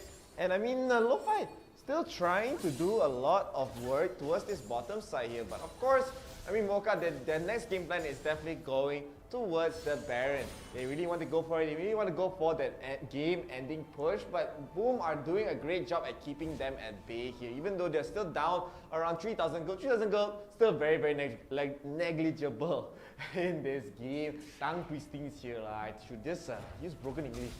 Sometimes I try so hard, you know, but I got so far and doesn't matter at the end. But Mocha here, of course, they don't need to actually try to get something going. Of course, the longer this game goes, Platypus, we've seen it before, he is able to just be quite strong here. So they have to be quite careful in that regard in the situation of Mocha. But of course, Mocha are also banking on the fact that they are scaling better, and they might maybe get some pickoffs, 1 or 2 onto some priority targets like Platypus, like Chalice here. But again, they do need to try to set up for this nice parenting. And the warding again, once again from Boom, just getting so much information. They're not getting caught here. Yeah, they were hanging around in that brush until the scanner went down. I was like, never mind, we got caught out. We're going to move away immediately right there. So it looks like they just want to get a couple really good pickoffs for the side of Mocha and then move on and maybe take a Baron just to seal off the game. But really hard to say how it will go down right away. So the game's on a slow. They're really thinking it out. They're being methodical at this point, and it is going to be dragged out long enough for the Elder Infernal to be coming up very shortly. Yeah, very, very shortly here. It will be, of course, a very, very strong dragon at that, the Elder Infernal. If Boom are able to get it, they can definitely just climb back into this game, no problem at all. The Elder with Ziggs, with Varus, gonna be so strong at that. So now Arashi might want to go for a pickup onto Platypus. He will get a Sonic Wave and the slow with that nice inside kick as well. But Platypus able to blast back away. He has to use the Zhonya's. It looks like the ultimate from AD Carry does not land, and they do take out Tobias Fate. Instead, the Platypus is the one surviving your Mocha. Nice engage, but not able to get the kill right there. Unfortunate coming from the side of Mocha, as if the timing could not be worse. The Elder Dragon is going to be spawning soon. Lo-Fi is taking a lot of damage from Tough. Stuff's going to try to fight back with the repulse, and he's going to try to get away. He tries to go in. He will not land the charm, but Arashi is there for the help. But from behind, Britannia is going to get the assault battery. The nice one has to stop the stun attempt, and Durasti will try to escape. He does have that charm, dealing a lot of damage to Britannia. He does not have the GA though, so he has to back away the bombs. Not enough stacks to deal a lot of damage there, but look who's TPing in. Lo-Fi wants to get the kill onto Platypus, dealing so much. He will just take him down, delete it, right? And nice TP, and that's perfect. Now there's no real way for Boom to go for this steal unless Britannia gets a cheeky smite skill. Yeah, but it's really hard to say. They do have the Lux ult to work with right there, but the charm will land onto Lux. So out of the picture right there, takes out the jungler, does not have to worry about the smite. Down, they can just focus down on the Elder Dragon right there, and they're paying down the Baron. They know with that pick off, it's 45 seconds until the Vi is back up and operational, so they don't have to worry about any 50-50 here. They're going to be able to just take it. I'm gonna just completely ignore the fact that Sonic Wave on the stationary Baron. Okay. You're not pro players, game. You cannot say anything. You know? Let it be. Mistakes happen here. The final spark actually almost gets it, but of course, Mocha, they don't lose these, man. But amazing fights coming from Mocha. Just able to get those very high priority pickoffs, getting onto Platypus, getting it onto Tufts, and onto Britannia right there. Britannia just able to just get that Elder Inferno Dragon. contested right there. So Mocha looking so good to try to end this game here. Ow. Tufts is still doing a lot of damage, but look who's here for the help. 𝐷𝐢𝐿 is able to get the help of the bomb. The flash away, able to be fine. Arashi gonna try to catch up Platypus here. So Platypus does not have anywhere to run. Mocha looking to be able to take this game here. It was a slow burn, but looks like both are finally gonna crumble at this point. No real way to clear the minions, no real way to get an engage. The Baron buff the Elder gonna be a little bit a little bit too strong. Yeah, and as this goes on, they're going to be able to push down every inhibitor tower down. They're even going for more kills right there. Their redemption goes down, not going to be able to do anything. And the Nexus is getting focused down, nothing they can do. And game 2 goes to Mocha, 2-0 over Boom. There goes the Elimination team. They're not going to be able to make it into the semi-finals. Very great game coming from the side of Mocha right there. Just so methodical. They just wanted to play with the game plan.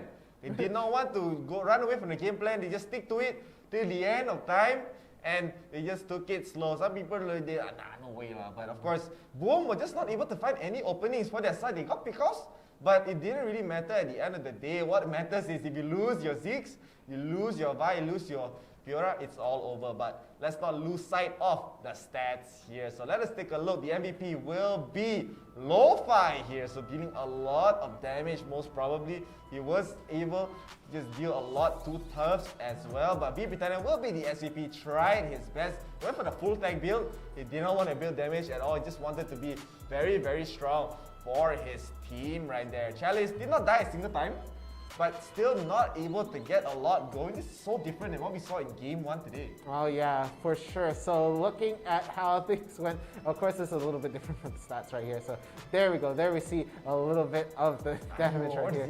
Now I'm going through all the graphs right there. So there we have it. Of course, it will still be 𝐷𝐢𝐿 team does the most damage right there. Actually going to be able to really focus down a lot of the damage down right there, getting a lot of kills as well. AD carried the second most damage, and then Lo-Fi straight after that. So really good stuff. And Platypus, it was completely different. Like he was working on a lot of these hard read ults for the Ultra Mega Death Bomb, but was not able to really land it really well. It wasn't a huge factor. So really unfortunate for that site. So Boom Esports, they played as best as they could, but unfortunately it will be Mocha that takes it up into there and seals their slot into the semifinals. Top 4 right there. So even if they do go down in the top 4, they do secure the prize monies, man. They do secure some prize money in the top 4 right there. So well played to Mocha. Also well played to Boom. They actually held on both games quite long. They really was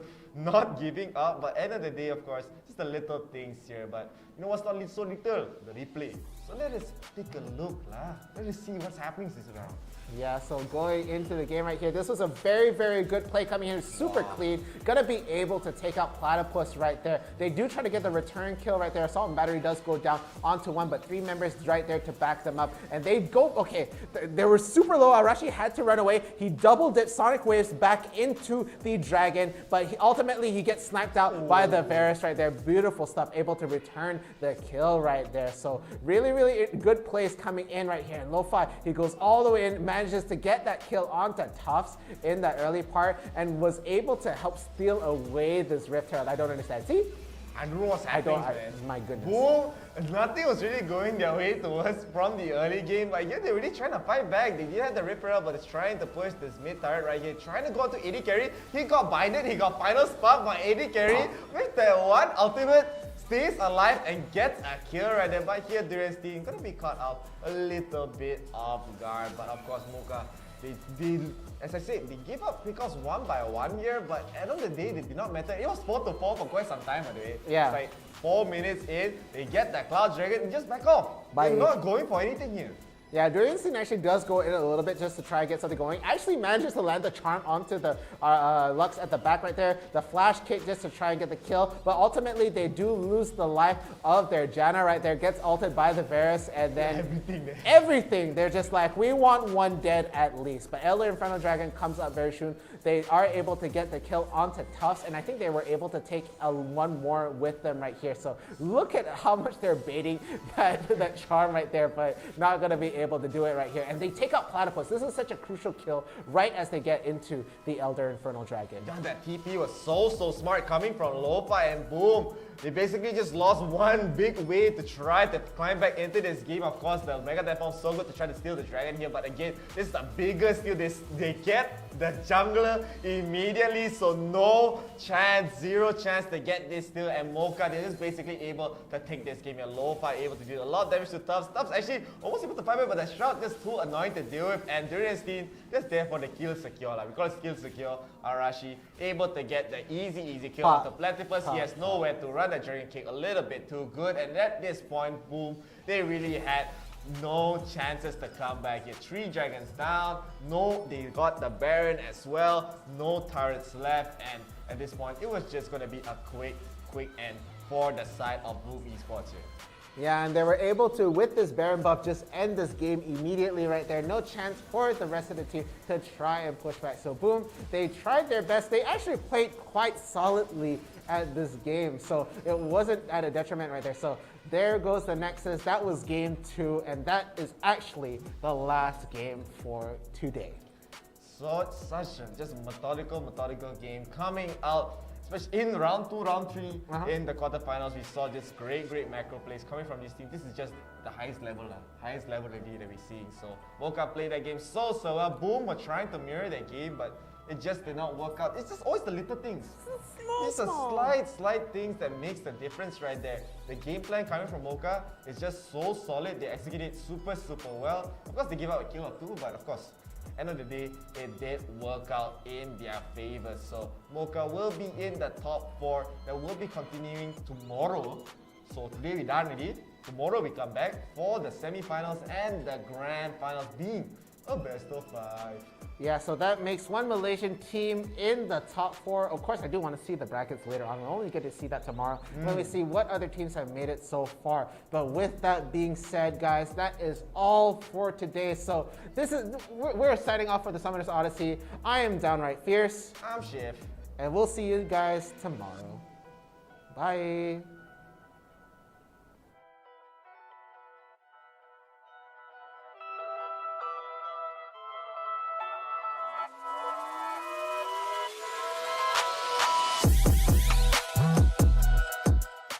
It's time to make your future. All you scientists, designers, engineers, entrepreneurs, and tech innovators, break ground, build bridges, build something we don't have a name for yet. Forget the status quo, forget stereotypes. Go global. Change your environment, change the environment. Maybe just leave the world a better place than you found it. Like we have for nearly 200 years, now it's your turn. Be future made at Heriot University.